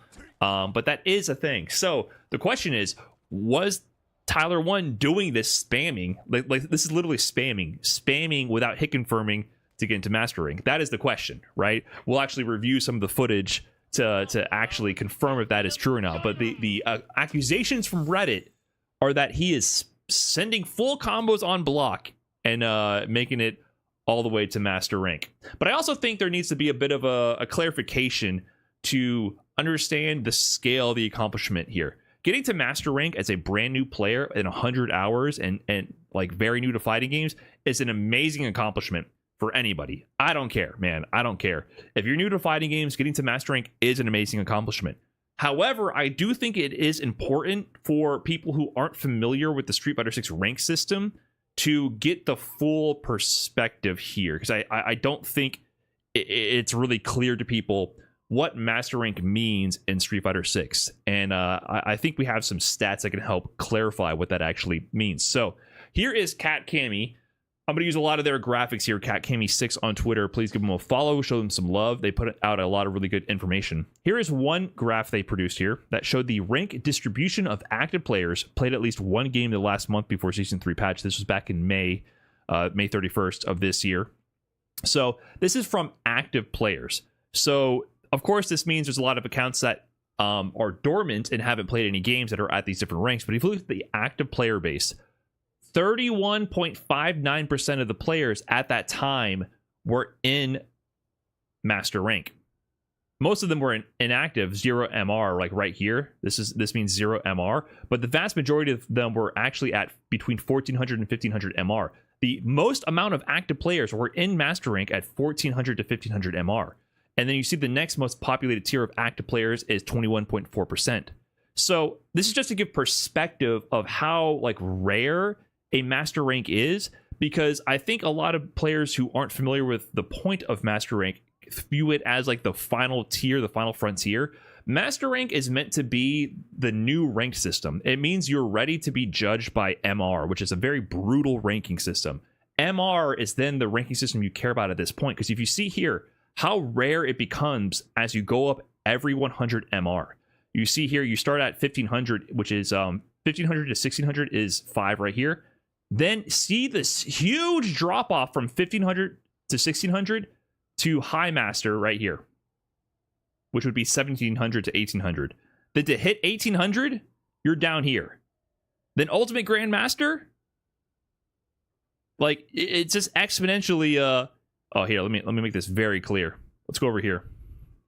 Let me make this very clear. Yeah, see the drop offs. So the drop off here from 1500 to 1600 to High Master, it halves immediately, and then it more than halves each time you go down to the next tier. It's exponentially decreasing as you go up the ranks. So if you are 2000 MR here in X, you're the 0.004% player, I believe. There's more in-depth numbers. So the difference between something like gold and platinum, I would say going up 100 MR and maintaining that is probably a bigger jump than going from something like gold to platinum or platinum to diamond or diamond to master. Every 100 MR is like a bigger jump than those entire tiers of ranks to like give that perspective. It completely, it is a huge jump. So I think a lot of people don't really understand that when you're in master rank, congratulations, you've made that achievement to get to that level, but it's really about what your MR and how you can maintain your average MR at that level. And for more context here, here's an earlier version of the rank distribution. This was the latest I could find from Kakami that had all the accounts. This is not by active players, right? This is only active players for the month. So you can see here in November 2024, once again, for active players, it's a huge percent. 26.26% of active players are in master. The most active players are in master rank.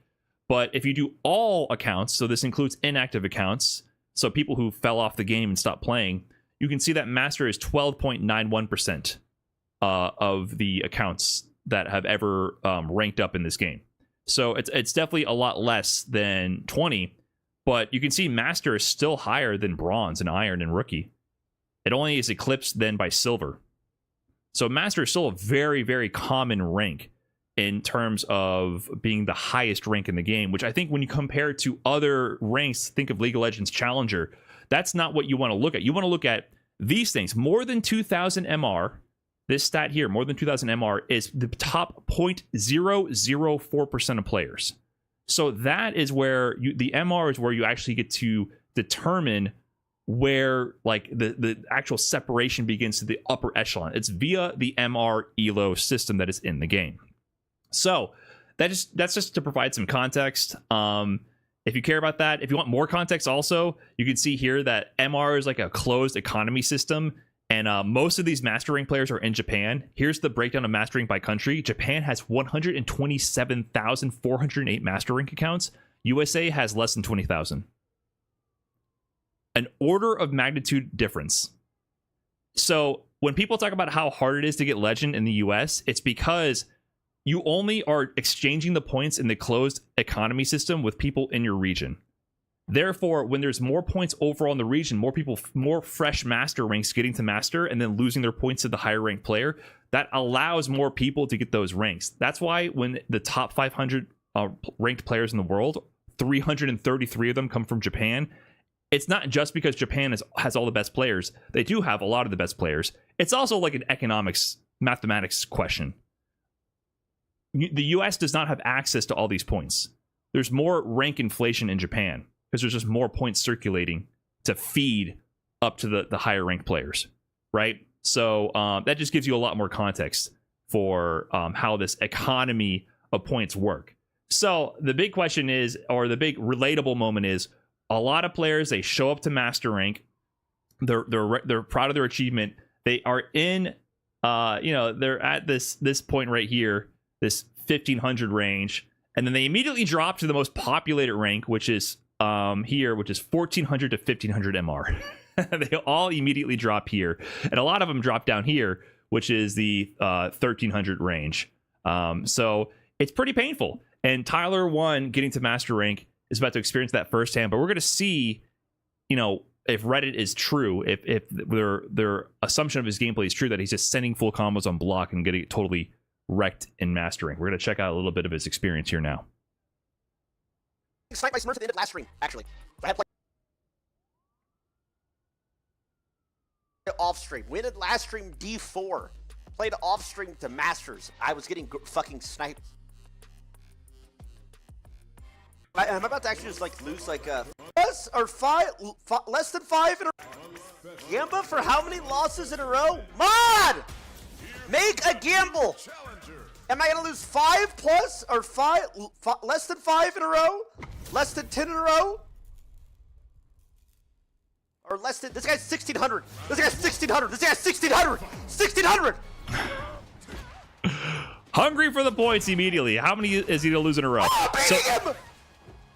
I don't know how long that will last. But he had a good insight. Is it like chess, where like you lose a bunch of matches and deflate immediately to 1200? We'll have to see. And we're also looking to see if he's sending full auto combos on block. That to me looks like a proper anti-air. He waited, they jumped and he anti-aired. He waited, they jumped and he anti-aired. He's not getting conversions from his lights though.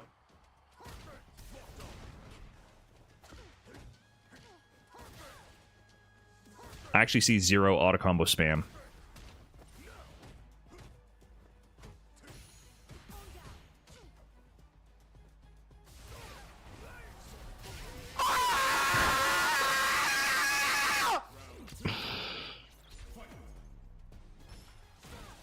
Oh, hold on, he was out of his seat for that one.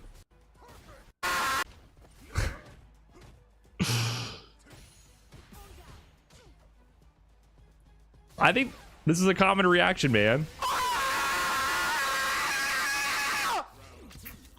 First match ever in Master Rank, you get a first round win over the 1600 MR. Does it keep up? Yeah, if he could convert those jabs and do a manual combo, basically jab jab into heavy flash kick, he would be getting so much more mileage. Like, it does seem like he doesn't have classic style hit confirms.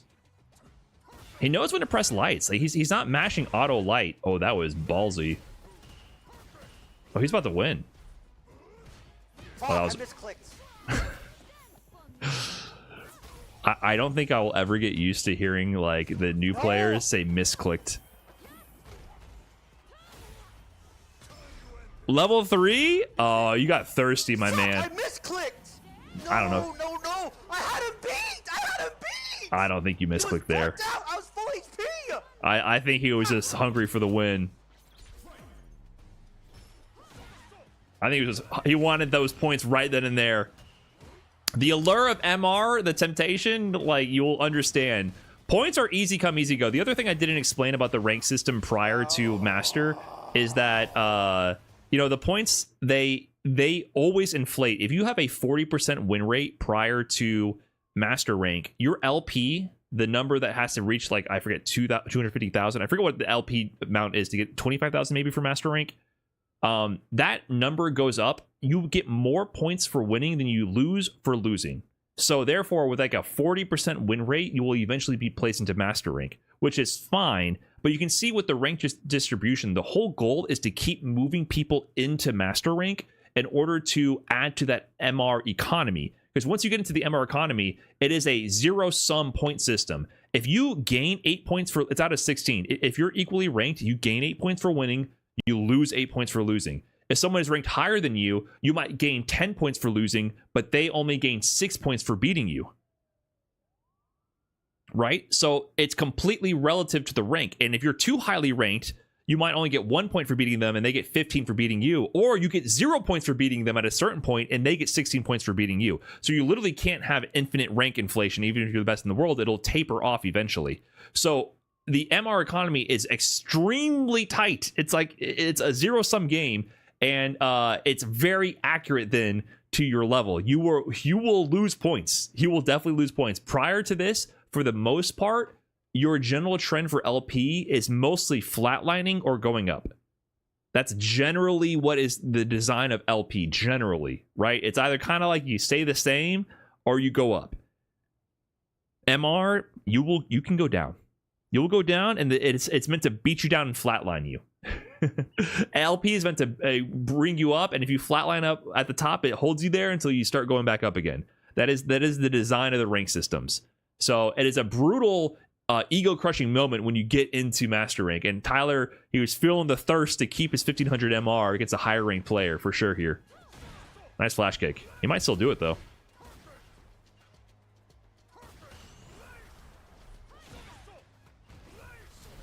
Isn't sub 1500 just diamond level? No, it depends. I think a hard stuck diamond would be like an 1100 or 1000 MR player. If you're a hard stuck diamond. Fuck! If you're a 1200 MR master rank, you're better than diamond. Oh my god, I had this guy. I had that. I had it. Fuck, man. No. Disaster. Classic fucking misinput. He was down like a dog. No, I'm not rematching. What the fuck? Hell no, you're not rematching. See, this is where the one and done strategy starts to fall apart. So Tyler1 definitely one and dones. I think listen, you should never one and done culturally, right? If you're gonna do it, whatever. But I'm just saying, even if you want to be as selfish as possible, if someone is 100 MR ahead of you, you have far more to gain than you have to lose. Usually the meta is the higher ranked player one and done's the lower ranked player in the elo system, because it's all risk, very little reward. If you're the lower ranked player, you should be thirsty to fight a higher ranked player, because if you lose, you might lose a couple points, but if you win, you're going to make back much more in return. So usually what happens is the higher ranked players trying to protect their elo, their MR, will one and done lower ranked players. So that's just like the meta for if you're trying to like kind of scumbag and protect your points. That's the meta. So even for Tyler1 here, I would say even with his mentality of just trying to protect the points, it's better to tank the loss as the lower ranked player, because it's in the end it's going to be worth it if you get one random win, because you can win if there's enough of a rank difference. If you get what is it, maybe 9 points? What is the cutoff point? You can win one game and come out ahead in points even if you lose the first of two. Yeah, if there's a huge enough difference, you get plus 15 per game. You win one, they win two. You actually made a plus 13 profit. You lost 2 points and you gain 15, right? So at a certain MR difference, it's all profit if you just get one game. I don't know the exact MR difference you're looking for, but What move was it? Did I do the classic spinning back fist? Dude, I would have beat a high master player.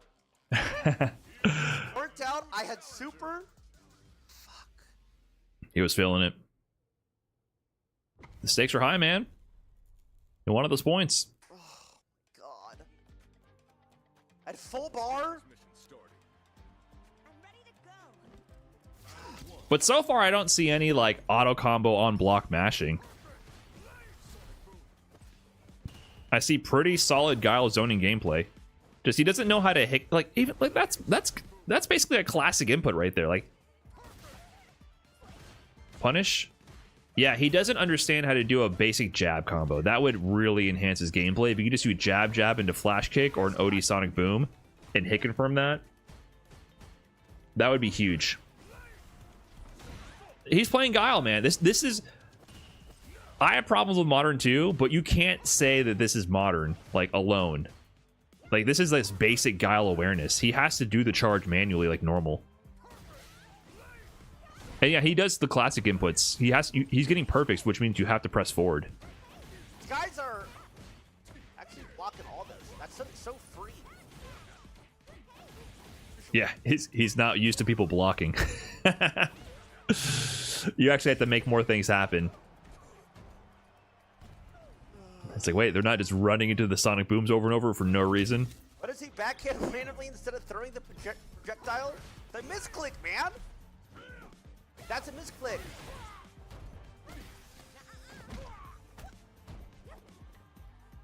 Yeah, there's no way he knows any matchups, right? Or, like, not to that level, especially not in Elena. I play against double grappler. Did he say, why am I playing against double grappler? I think he thinks Elena's a grappler. At least in this moment. Nice dry rush utility. Oh my god, I so wish he would do jab, jab, jab, flash kick. He would win. He would win. His keep away is not bad. He just doesn't convert anytime they get close. I don't think that should ever hit.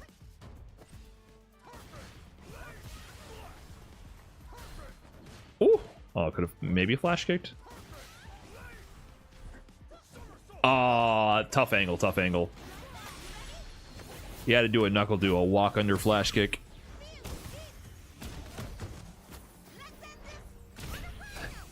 Ironically, you should be mashing auto combo more. Oh my Straight up, yeah. I think if a Reddit was right about him setting full auto combos, I think he would be doing better. Because in those situations where he's getting the light, if he had been mashing auto combo, he would get the knockdown. I had that first game.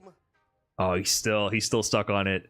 That's the problem, man. You get to master rank, that 1500 MR looks so pretty. So many people talk about getting to master rank and they're paralyzed for going back into rank because they don't want to face the reality of where they truly lie. The MR system is so brutal, especially when you first get there and you know you're about to drop.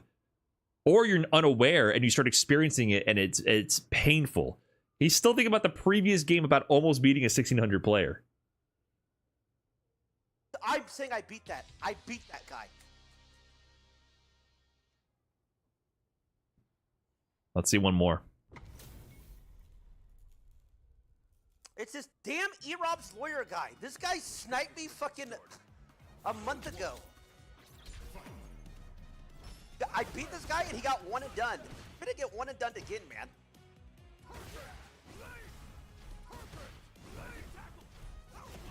I think there's some influencer drama or something related to that, but I legit don't know. I don't know if E-Rob, I know he's a streamer, but I don't know if he got into any actual legal shit or this is just memes. E-Rob is his brother? Wait, really?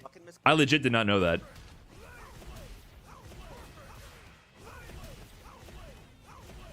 Real brothers? I've heard of E-Rob. I knew he's a streamer. They beef for fun? Okay. Ah, that's kind of funny. I couldn't tell what tone it was with. I wasn't sure if E-Rob was someone who like got into real legal shit and they were trying to make fun of him or what. I don't know. No. I don't assume that E-Rob's lawyer is actually E-Rob, his brother, also in Master Rank with Terry, with an 11 win streak, who clearly smurfed his way here with a fresh Master Rank account to snipe Tyler1. Like, there's a clear intention of like not ranking up or not playing ranked until he can fight Tyler. Look, he's playing solid as hell here. This is super solid gameplay. He just needs to know how to exert more offense and how to convert. There's no auto combo spam at all here. See, if he could just do jab, jab, flash kick. This is the problem. Look, he's so close. Like, Tyler has made great progress in 111 hours of playing just ranked, but if he spent like an additional 20 minutes in training mode, or at least one of those hours, if you spent one of those hours instead of in training and ranked in training mode practicing this combo, or like trying to figure out what combos to practice and understanding that, it's not just the damage, it's the knockdown, it's the Oki. If he gets the flash kick, he gets the knockdown, and he can start playing his zoning game. Then if they interrupt his zoning patterns get in, if he lands the jab confirmed to knockdown, he gets to play his zoning game again. He's not getting the space he needs to play his game plan.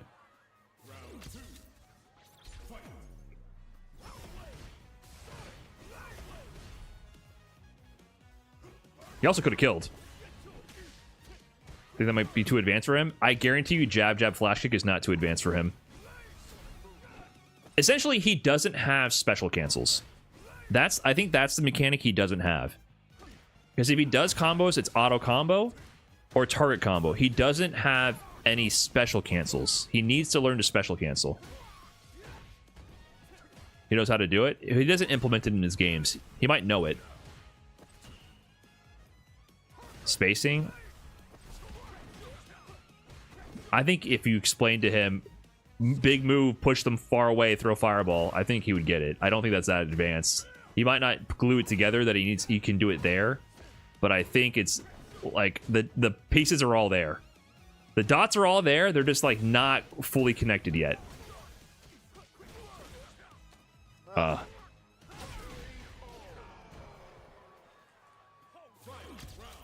did just play League, you dumb fuck. Plus frames on that. Yeah, this guy is obviously a smurf. This is a rough introduction to Master Rank.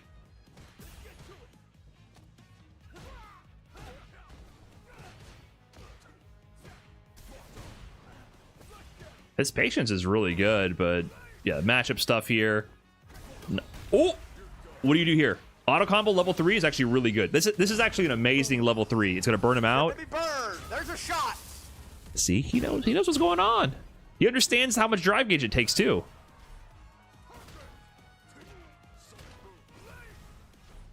And then, listen, anyone hating that Reddit thread, I think they're full of shit, to be honest. If they're trying to disparage his gameplay, he actually is playing so fundamentally solid. And he got gimmicked right there. He just doesn't have a few techniques to close out these games. It's actually incredible how solid he is for not being in training mode. That was a good game. Oh, I don't think this guy's that good, so I'll actually rematch him though. Oh, got one and done. Losses so far. I should have beat that first guy. Okay, three Still losses. thinking about it. That was winnable, and the first guy was winnable. I could be. I'm not getting crushed. The second game was pretty close too. When does he get his first win? Let's see. Does he get his first win here? Oh, I think this is his first win. Okay, let's watch. Let's see one win. Let's see. I honestly don't know when he gets his first win. I know he gets his first set win much later on, but I think this is he gets a game at least, unless he miraculously chokes this. Let's see. How we do on O block, bitch? Excuse me. Yeah. DI. You can DI him. Okay, at least he's doing that. Oh my god, just one heavy punch to DI. Yeah. Okay, hold up. He might get his first win. A couple games in. Ho block, more like no block. He's actually blocking. Not a bad pun. I mean, you got to just keep that one in the tank for another time. He actually does be blocking. Oh.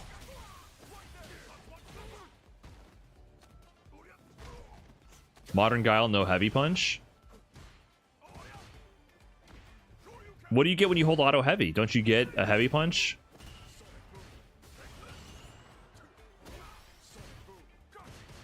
His button timing, his spacing, really good. Look at, yeah, I like how he puts out the Sonic Blade and then he waits to see what they do. Good tech. Look, yeah, the patience. Dude, if you're getting mad at this gameplay, he is playing literally old school as fuck Guile. He has the heart of a Street Fighter 2 boomer right here. This has to be the win. We clutch it up. We clutch it up. He's keeping charge like a motherfucker here. He's just holding down back, throwing booms and flash kicking. Has to jump. He has to jump. He has to jump. He has to jump. He has to. Look at him. Jump. He has to jump. Listen to him.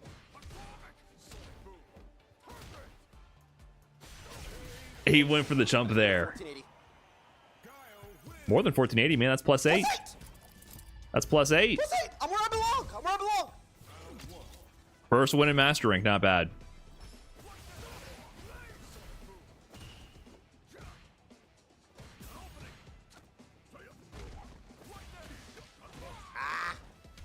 The Tonka Tank. Uh-oh. True. What's up, man?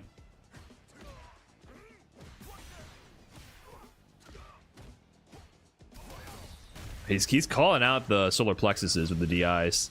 Auto combo? Yeah, his only combos though are auto combos entirely. But he's using such limited tools because he's not adding new tools to his toolbox with like understanding the classic control system. He uses them so effectively and well placed. His timing and patience is really good. He just doesn't have more tools because he doesn't have classic combo knowledge at all. But his fundamentals are really there.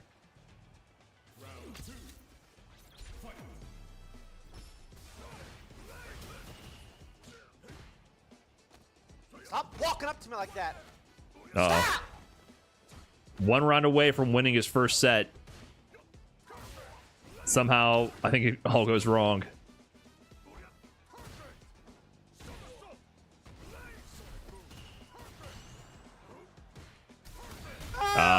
Called out the boom timing. That was his first DI of the game. Uh-oh, he conditioned you with the throws. Immediate attack there gets punished. Meaty donkey kick?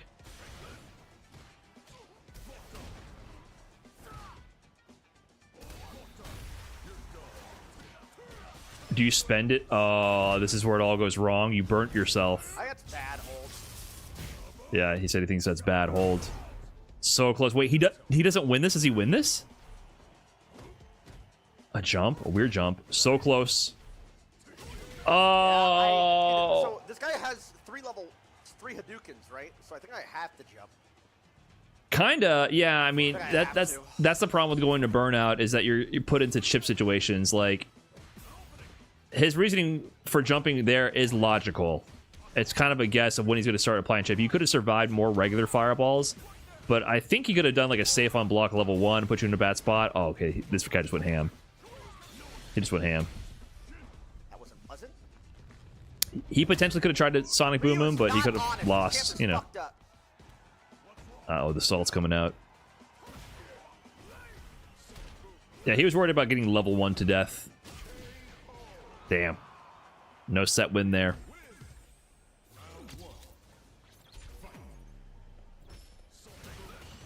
Oh, good perfect parry.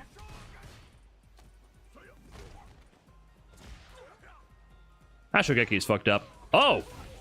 Converted that. Sometimes the inputs work. That's true. That's true. Sometimes missed inputs work out in your favor. He started doing towards heavy punch. He's trying to do Sonic Boom, I think, but he converted that. Listen, I know it's not a real like classic conversion, but the signs are there. Okay, he got the misclick, to use Tyler's words, with the towards heavy punch, and then he went into the auto combo. There was a level of recognition there of the situation to confirm. It's not a true confirm. Is it a true confirm to combo? No, it's not. But it's along those lines of thinking, for sure. It's definitely along those lines. There's structure and logic to what he's doing, for sure. Yeah, he mashed it, but I think he understood to press buttons there after that move, and he understood that it gave him a combo confirm, right? You get what I'm saying? Oh, I hate this fucking punch shit. This punch into jab. This jab into grab is so low skill. I actually hate that shit so much. Yeah, take throws, man. Don't let him get in. Shit sucks. Oh, why don't you just perfect parry him? Yeah, he doesn't back roll. That's a good point. If he back rolled, it would definitely be better. He does what he knows.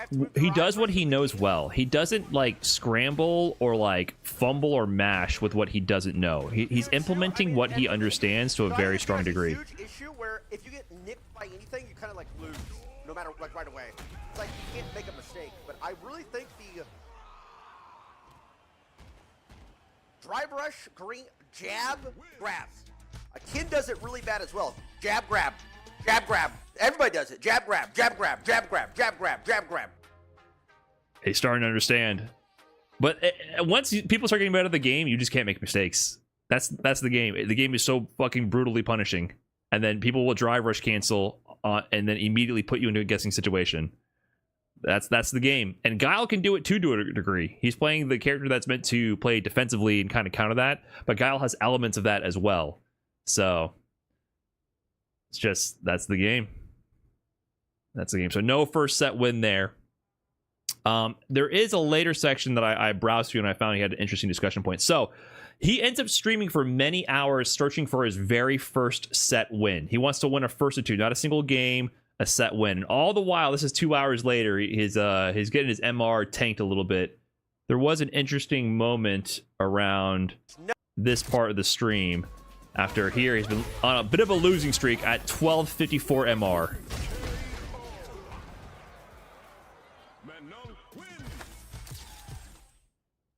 That's not chip. Still going. Why that first mix masters drops immediately? It's the rite of passage. No, that is a. People like you are why it's so bad. Well, no, it's just normal. Well, it's just normal. It's why it's just normal. They fucking this game has only OG players, bro. Imagine being a new. First of all, I haven't seen a modern player once, by the way. Now I'm just talking. Dude, this is terrible. You have the highs of finally making it to Masters, and you have the drastic low of losing 80 in a row. Dude, that is horrible. Horrible.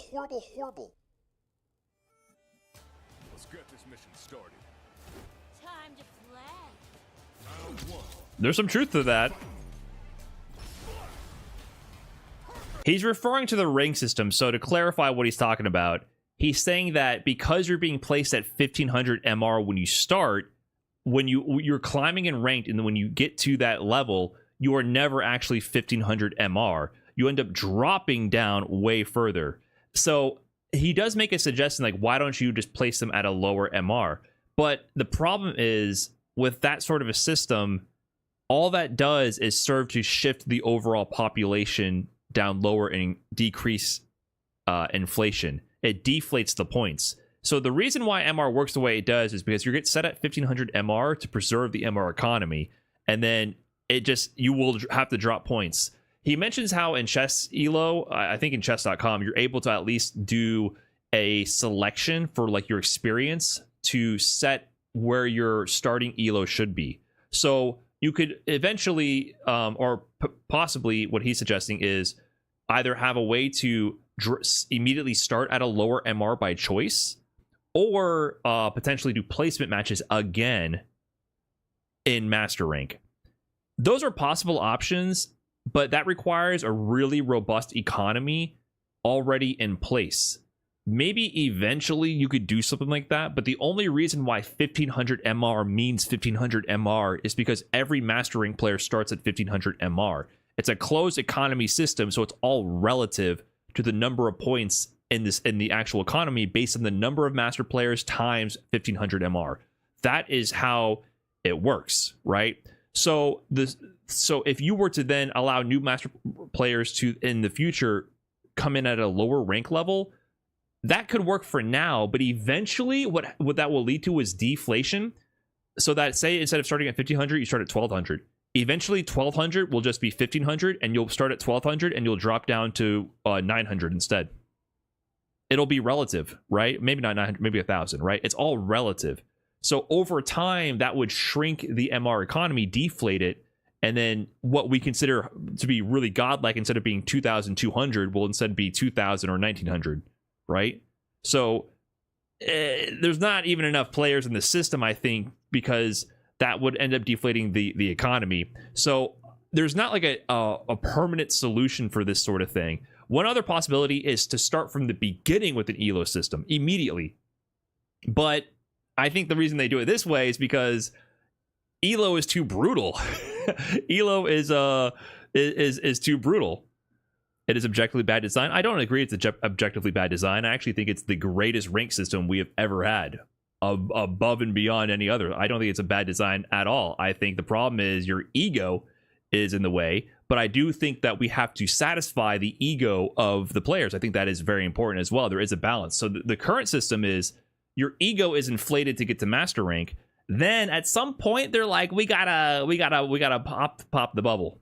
Placing new master players at 1500 is horrendous. Right. So if you rewind everything I just said for the past 5 minutes, that will explain that it doesn't matter where you start them, because eventually it will all average out to be the same.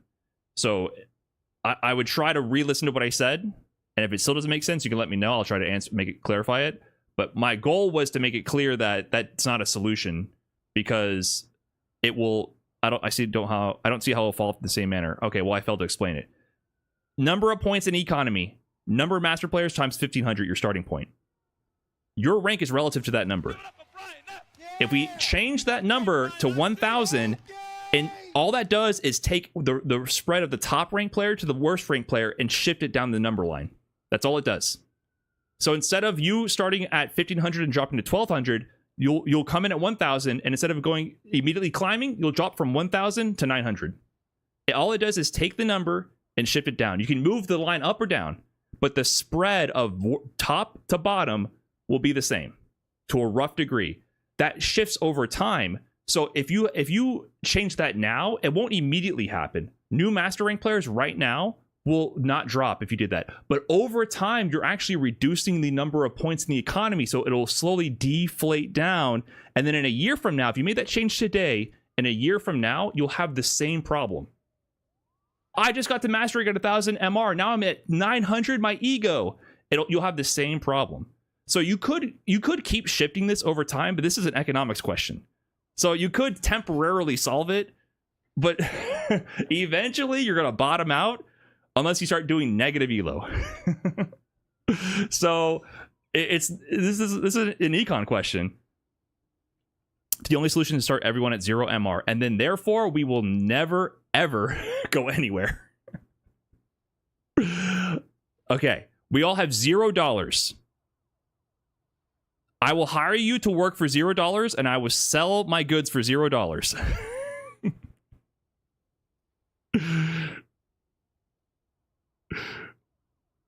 And then now we got no ranks and nothing matters.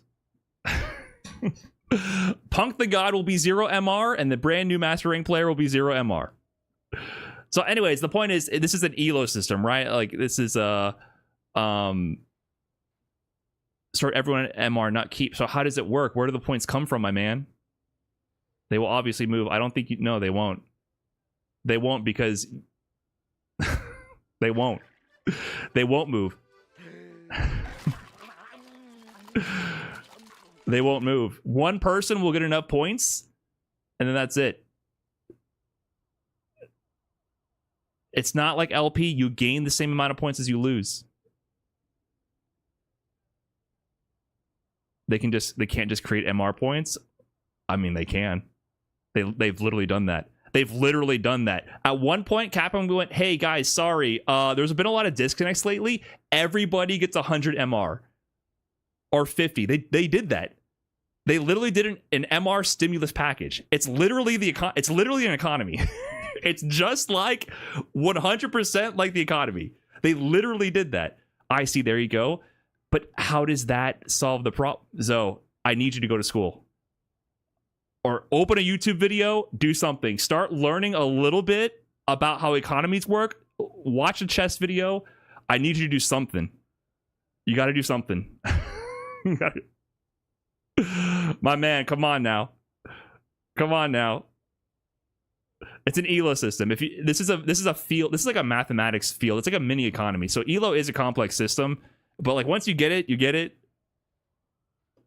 Like, come on, man. But anyways, the point being, most people's solutions don't work with an ELO system. What up, SK, by the way? Sorry, I'm ranting here. I will see you very soon. Would removing the reset help at all? The point of the reset is to reduce the inflation. Because over time, the economy keeps inflating. And when the inflation increases, so too does the amount that you drop. So when they decrease inflation, you drop less.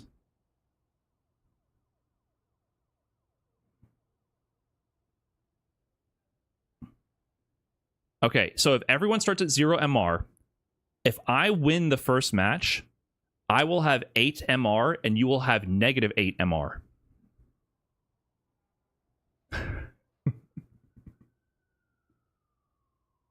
And if instead you created a new non-ELO system where instead of it being a zero-sum system, I think what would happen in your theoretical system, say you can never go under 0, if I gain 8 MR for the first set, then and they keep doing that system, I think what happens is you're going to have the most compressed rank system ever, where like 100 MR. So I can't predict the numbers. I don't know enough off the top of my head to understand this, but there will be a very low spread between 0 and the top rank, and the ranks will be so compressed that there's going to be no way to differentiate players.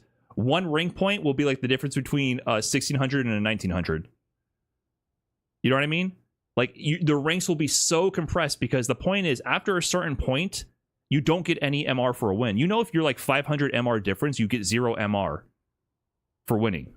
The whole point of the MR system is once you get so far ahead your opponent, you naturally approach a limit where you cannot gain any more points. You, as a 2000 MR player, you get 0 points for beating a 1500 MR player. They're really trapped in a bad spot here. My point being, no, there is no bad spot. Welcome to the rank system. The rank system accurately describes where you are. You just have to have your feelings hurt when you show up. I don't know, man. I think the solution is you get over it. But, I mean, to be fair, that's the thing that Tyler is talking about, right? Is it too much of an ego boost popper? Is it too brutal for new players to enter into the Master Rank system? And there is some data to back that up. There is data to back that up. A lot of players get the Master Rank and they don't want to like play. They're scared. They have rank anxiety. They don't want to face the music and lose for a little while. Right? That is a real thing. However, I will say I will push back on his point of saying that only boomers and OGs are playing this game. This game is actually far more successful with new players, and especially Japan and other regions. This game is extremely successful. So I don't think this rank system is actually a problem. I think this MR rank system actually encourages more people to boot up and play, in the actor. It's the most active rank out of all of them.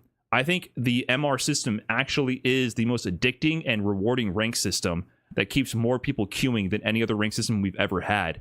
Because LP and those types of infinite point inflation systems were so meaningless. Once you got to a certain point, the points meant nothing. They were literally, it was funny money. It's like having trillions and gazillions of dollars. It meant nothing. Now every single point means something in MR. Every single point. So you actually are like, you feel something about it, right? No matter what level you're at, you feel something about the rank. So I think this MR system is really good. So I would disagree with Tyler there that this is like bad for new players. I do think there maybe could be something to solve that. He mentions placement matches, but then there will be deflation. Maybe they can do placement matches and then keep reinflating the economy, like get a little bit more complex with the system to solve the problem. There could be something we can do for sure. So it will just be more complex. But overall, I think the system's great. I think the system's great for sure, in my opinion. And I don't think it's that much of a deterrent, but it is pretty bad. Like, this is a rough system. And so he's venting because he just went on a massive losing streak. And I got to give props to him for still going, right? He lost all these games. He's still going and searching for his set win.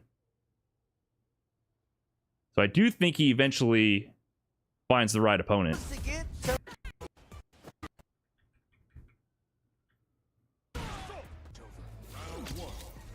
This is hours into the stream for playing Street Fighter 6. 1200 MR. So in the beginning, he said, I heard it's like chess, where you start off one place and then you drop to 1200 elo. So he was definitely right. But the question is, does he hit 1100? Hey, it's DFC. Thanks for the 2 months. And Sir Fuffle with the 2 months. Thank you.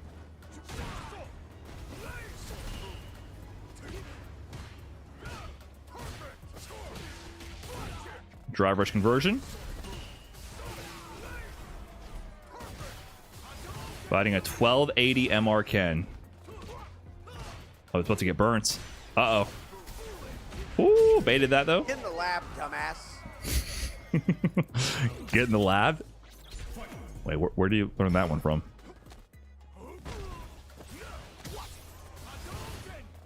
Is that a bit of projection there?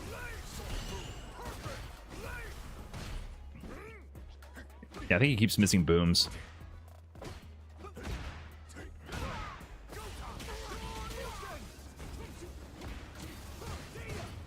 Oh god, not this move. Hey, that was your move, man. That's your old main. Oh, nice whip punish. Shimmy, panic DI. Ooh, okay. Nice reaction. Oh, he's spending it. It is winnable, but this is a big spend. Not the final round. You can get a burnout here, though. Woo! Nice. Look, his button placement is mad good. Look how late that flash kick was, by the way, to make sure he stayed in front. Oh, deer in headlights.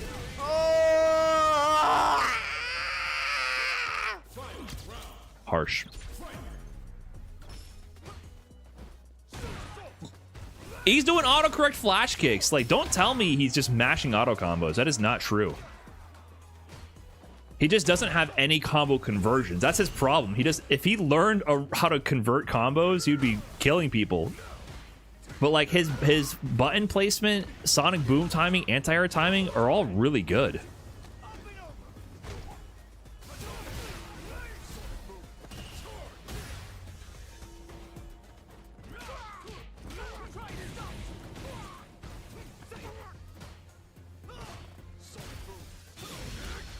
Oh, he went for it. Nice slow boom timing. Rematch me, you bitch. He's just playing the game, man. Divine Fury, I'm sure, is a nice guy. Come on now. And now he's like hungry for the sets. He was one and doneing everybody. He did anti-air with normals? Yeah, he doesn't really anti-air with normals. He does flash kicks.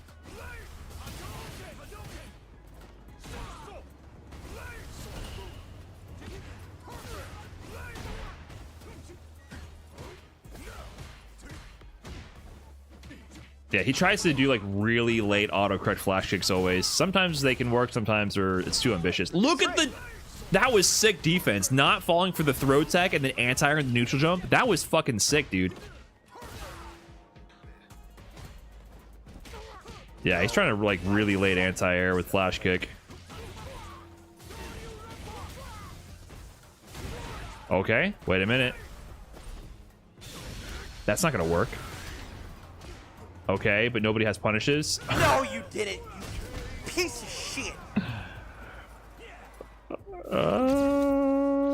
The pressure. He was kind of cracking under the pressure.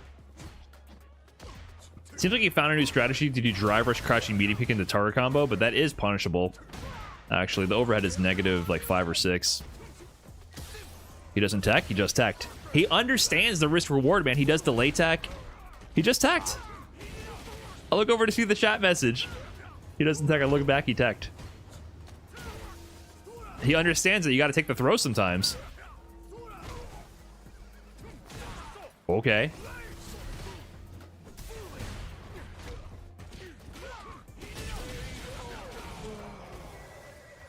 Oh, here we go. Come on.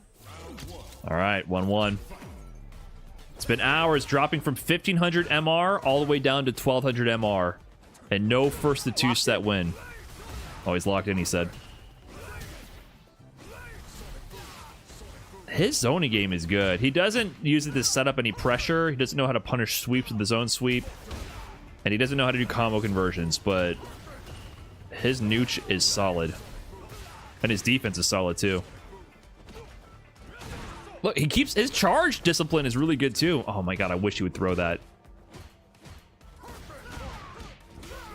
Yeah, he needs to back roll for sure. Back roll would help him a lot. Okay, auto combo time. Here we go. Game 1 goes to me. We're one fucking match away from winning our first set in Masters. First set, after hours of struggle. The brutal D-ranking.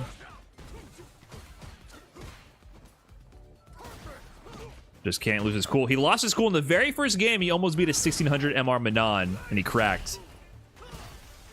He got too hype. Look at the discipline.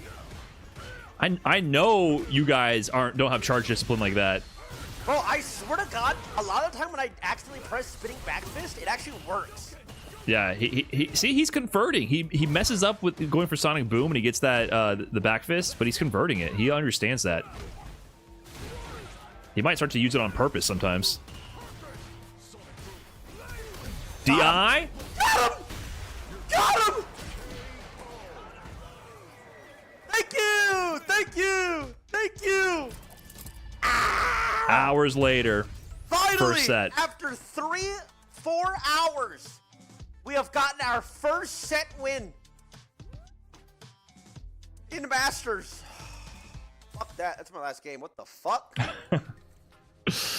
Don't blame him. Is there a way to check win rate in Masters? Yeah, he tries to check the win rate.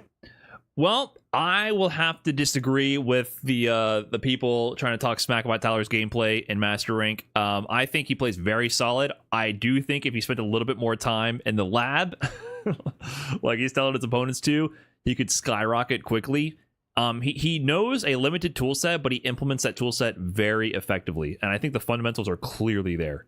Clearly there. So if you're hating on his gameplay for getting to Master Rank, that to me is as solid as you can ask for a 100-hour brand new player to Street Fighter getting to Master Rank. And I don't even think it's really just modern carrying. Obviously, modern helps him with his combo conversions. I would have to say that's like 75% just fundamentals, really. His spacing, his timing, his defense is all really good. His flash kick awareness, his ability to take, or willingness to take the throw and hedge his bets and opt out of getting shimmied or punished in that way, and anti-airing is really good. So I think he's playing solid, man. As far as his critiques with the rank experience, I mean, there are some valid critiques there. I think there's a bit of salt projection as well. I mean, it is tough when you go through that. Overall, I think it's a good system. There maybe could be some implementations to ease you into your proper MR without destroying the MR economy. But I mean, after hours of de-ranking from 1500 to 1200 at your first set win, I mean, at some point you got to go through the struggle and feel the reward of your efforts really pay off, because the reward is only sweet if you had to struggle to get it. I think that's at some point you have to establish that in fighting games, and once you get to MR, that's when all bets are off, right? They're taking off the gloves, and it's the real deal. Any progress you make will be because it's internal. It's you. You leveled up, not the game trying to push you to a certain rank.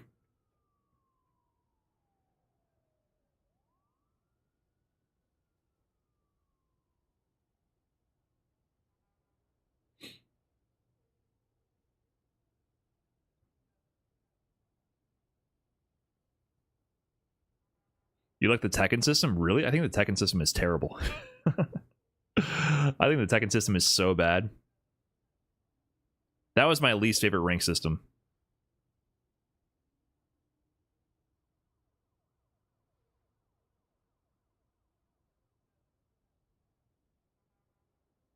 The only good fighting game rank system I've ever seen has been MR. There has been zero other good fighting game rank systems from that I've experienced. Zero. Like, literally, I'm not even kidding. Literally zero. They have all been bad. They've all been meaningless. Literally, every single fighting game rank system has been completely meaningless until now. Now, MR actually means something. What about Street Fighter 4? What the fuck did Street Fighter 4 mean? Now, to be fair, player points meant something, for sure. They meant that meant more than Street Fighter 5 LP. But it was still not... and that's also because of the netcode. If Street Fighter 4 had proper rollback netcode like Street Fighter 6 at the time, then player points, I think, would actually mean something. But Street Fighter 4, you can't really compare, because if you had 5,000 player points, like, you were good, for sure. Like, there's a threshold where it's like, yeah, you're good. But the netcode in Street Fighter 4 was garbage, and also it was still a wonky system. Your battle points in Street Fighter 4 were meaningless. Meaningless system. Sprite X960, thanks for the big 2 months. Sir Fuffle with the 2 months, thank you. It's DFC, thank you. Also, thanks again, SK. Hope you're doing well. Evo's going to be fun. Not sure what the plan is, though. My peak was 3,300 player points, and I remember Brian's Yun slapping me. Oh, nice. Congrats on 3.3k. Yeah, the problem with that system also is you would tank your player points playing secondaries. In that system, you got 1 player point for beating a low-ranked player, and you lost 255.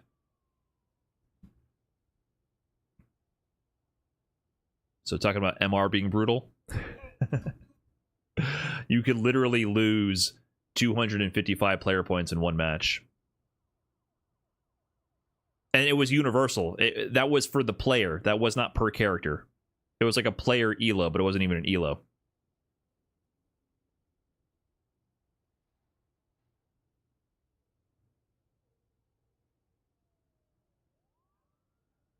Was it 128? It might have been 128. It was more than 3 digits, or more than 2 digits, though.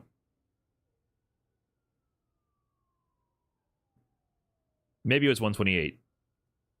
Okay, it's probably 128. Thank you.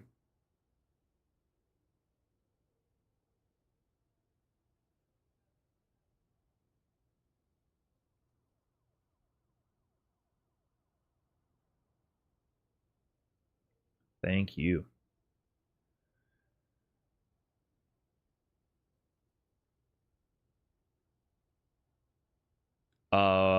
Okay, I'm gonna take a break here, guys. I don't know what's next, but I'm gonna take a quick break. I gotta get up, stretch my legs, and I gotta get some water. So give me a minute here.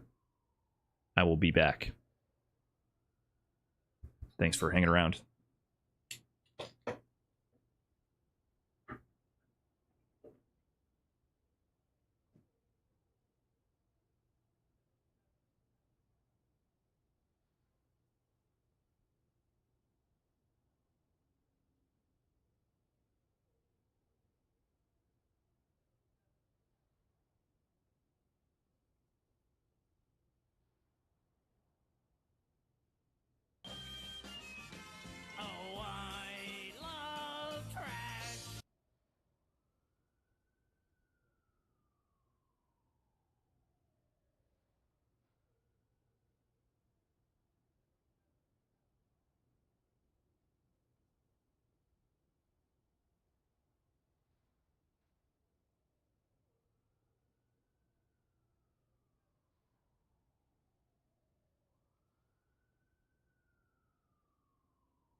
Okay.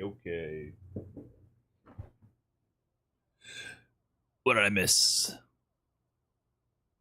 What did I miss?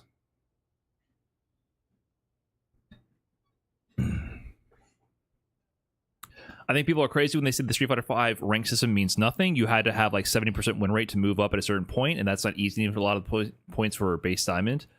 I disagree. I think that was easy. I think it completely loses meaning towards the top level. No rank system is meaningless. It loses granularity and meaning for certain contexts. For example, there is a big meaningful difference between 1800. If you were a Warlord in Street Fighter 5, that means to me you could hit 1700 MR in Street Fighter 6. You get what I'm saying? Nobody in UGM was a total bomb. I disagree. There were warlords that I think were total bums. Total bums. And they would enter tournaments and they would go 0-2 all the time. All the time. That system, they brute forced it. That system, it existed, dude. It definitely existed because you could literally brute force the rank. You could brute force it by just beating up diamonds forever. You can brute force it. Now, ELO, MR, you cannot brute force it. It gives you so much more granularity. Warlord completely loses meaning towards the top end. It means, yeah, you're better than fucking, a diamond player, for sure. You definitely are. But it completely loses enough granularity to, like, extrapolate what happens in tournaments. Completely. MR, you actually can start to extrapolate. Towards the top end, you can actually start to extrapolate some, like oh, this guy is a threat in a tournament. Like, you can actually do that. We've never had a rank system that could do that before. Every other rank system was completely meaningless at the top level. It only served to, like, separate large groups of players. And then the thing is, when you're doing tournament level players, you're trying to squeeze a minor, razor thin margin of skill gap between like 100 players who are all at the 0.005% top of the player base, right? So MR is the first rank system we've ever had to approximate that to any degree. To any degree. It's still not, of course, 1-to-1, but if you actively participate in the MR rank system and you can maintain 2100 in NA MR economy, then you are a threat in tournaments for top level players. If you can maintain 2200, you're Joel Kevin or Punk. You know what I mean? like we've never had that. We've never had that in the world of Street Fighter ever, or fighting games, period. I don't know of any other rank system that does that.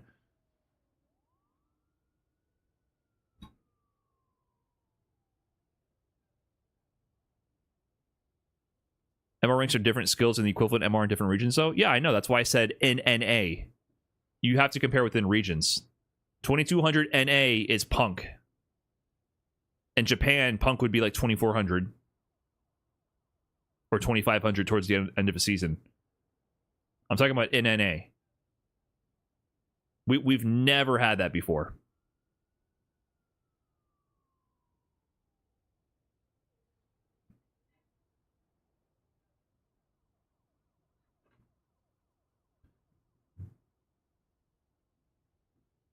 Uh, 1700 MR is the top 0.2% of players. At least in November of 2024.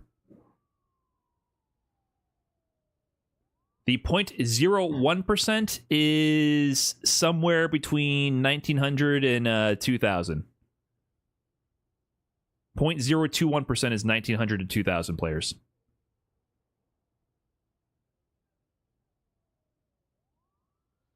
So 1700 is already a very exclusive club with 0.2%. But that also is literally not even on the radar for tournament results. Literally drowning in pools level results. Right? So that's what I mean. MR is you can actually start differentiating. Because people don't understand how... What a tournament is doing, a tournament is trying to separate the people in this section of this graph. This little section of the graph right here. Tournaments are trying to figure out who is the best of everyone. 90% of the entrants in the top 128, top 500 are in this section of the graph. Right here. 8, 9, 10. and they're trying to figure out who's the best. And then the top 64, top 32 of your premieres are all in this little sliver right here. They're in this sliver, and they're trying to figure out how we're going to rank the top 64 out of that. 1700s are winning locals. I mean, you might go to NLBC and have to beat IDOM. That doesn't... It's completely relative. I don't know, man. Some locals have Angry Bird and Big Bird showing up. I don't know, dude.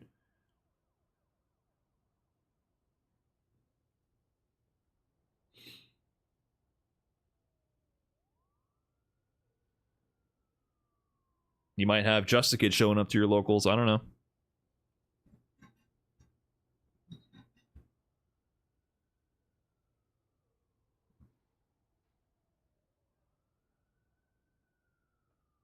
Yeah, Master. It depends on the time range, and if you're doing active players versus all accounts, there's a bunch of different data points. I don't have the most up to date ones, but generally we see it's at least 12% or higher for active players.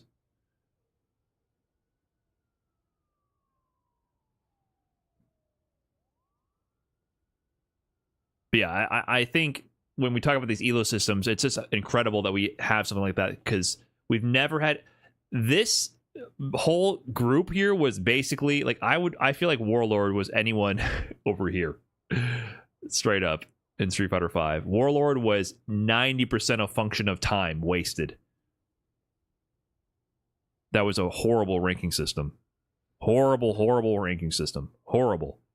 And you can get to Warlord never beating someone also in Warlord. You could do it. You literally could. The game was out for like how many years? If you started on one account the entire time, you would eventually get there.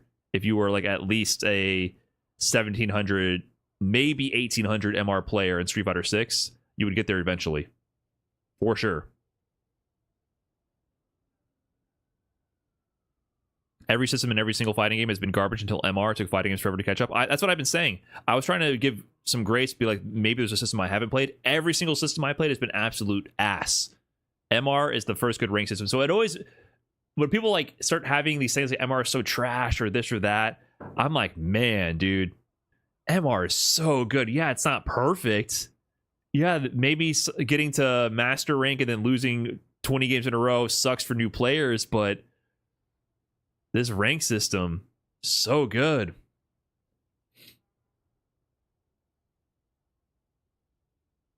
So good.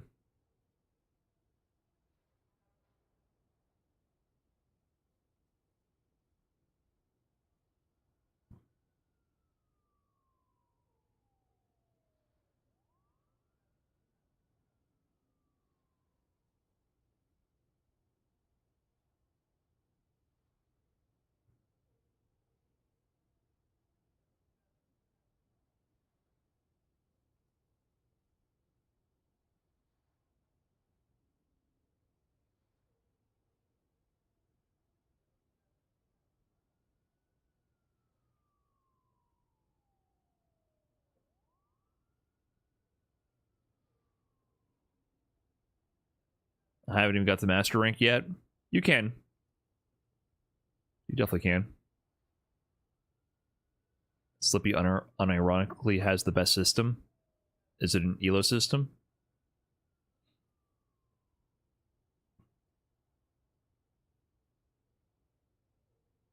Yeah, just ELO. Like, ELO is just a good system.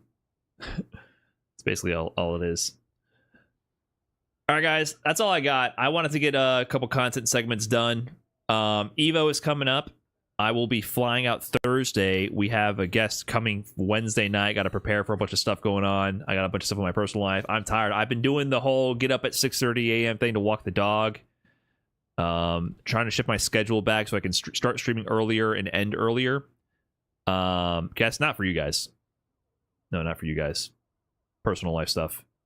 And then I fly out Thursday morning to Evo. No, nothing for you guys. What I'm saying is I'm probably not going to be streaming at all. Like, you're not going to see me unless you're at Evo, is what I'm saying. So that's going to probably do it until at least Tuesday, maybe Monday. I don't know. We'll see.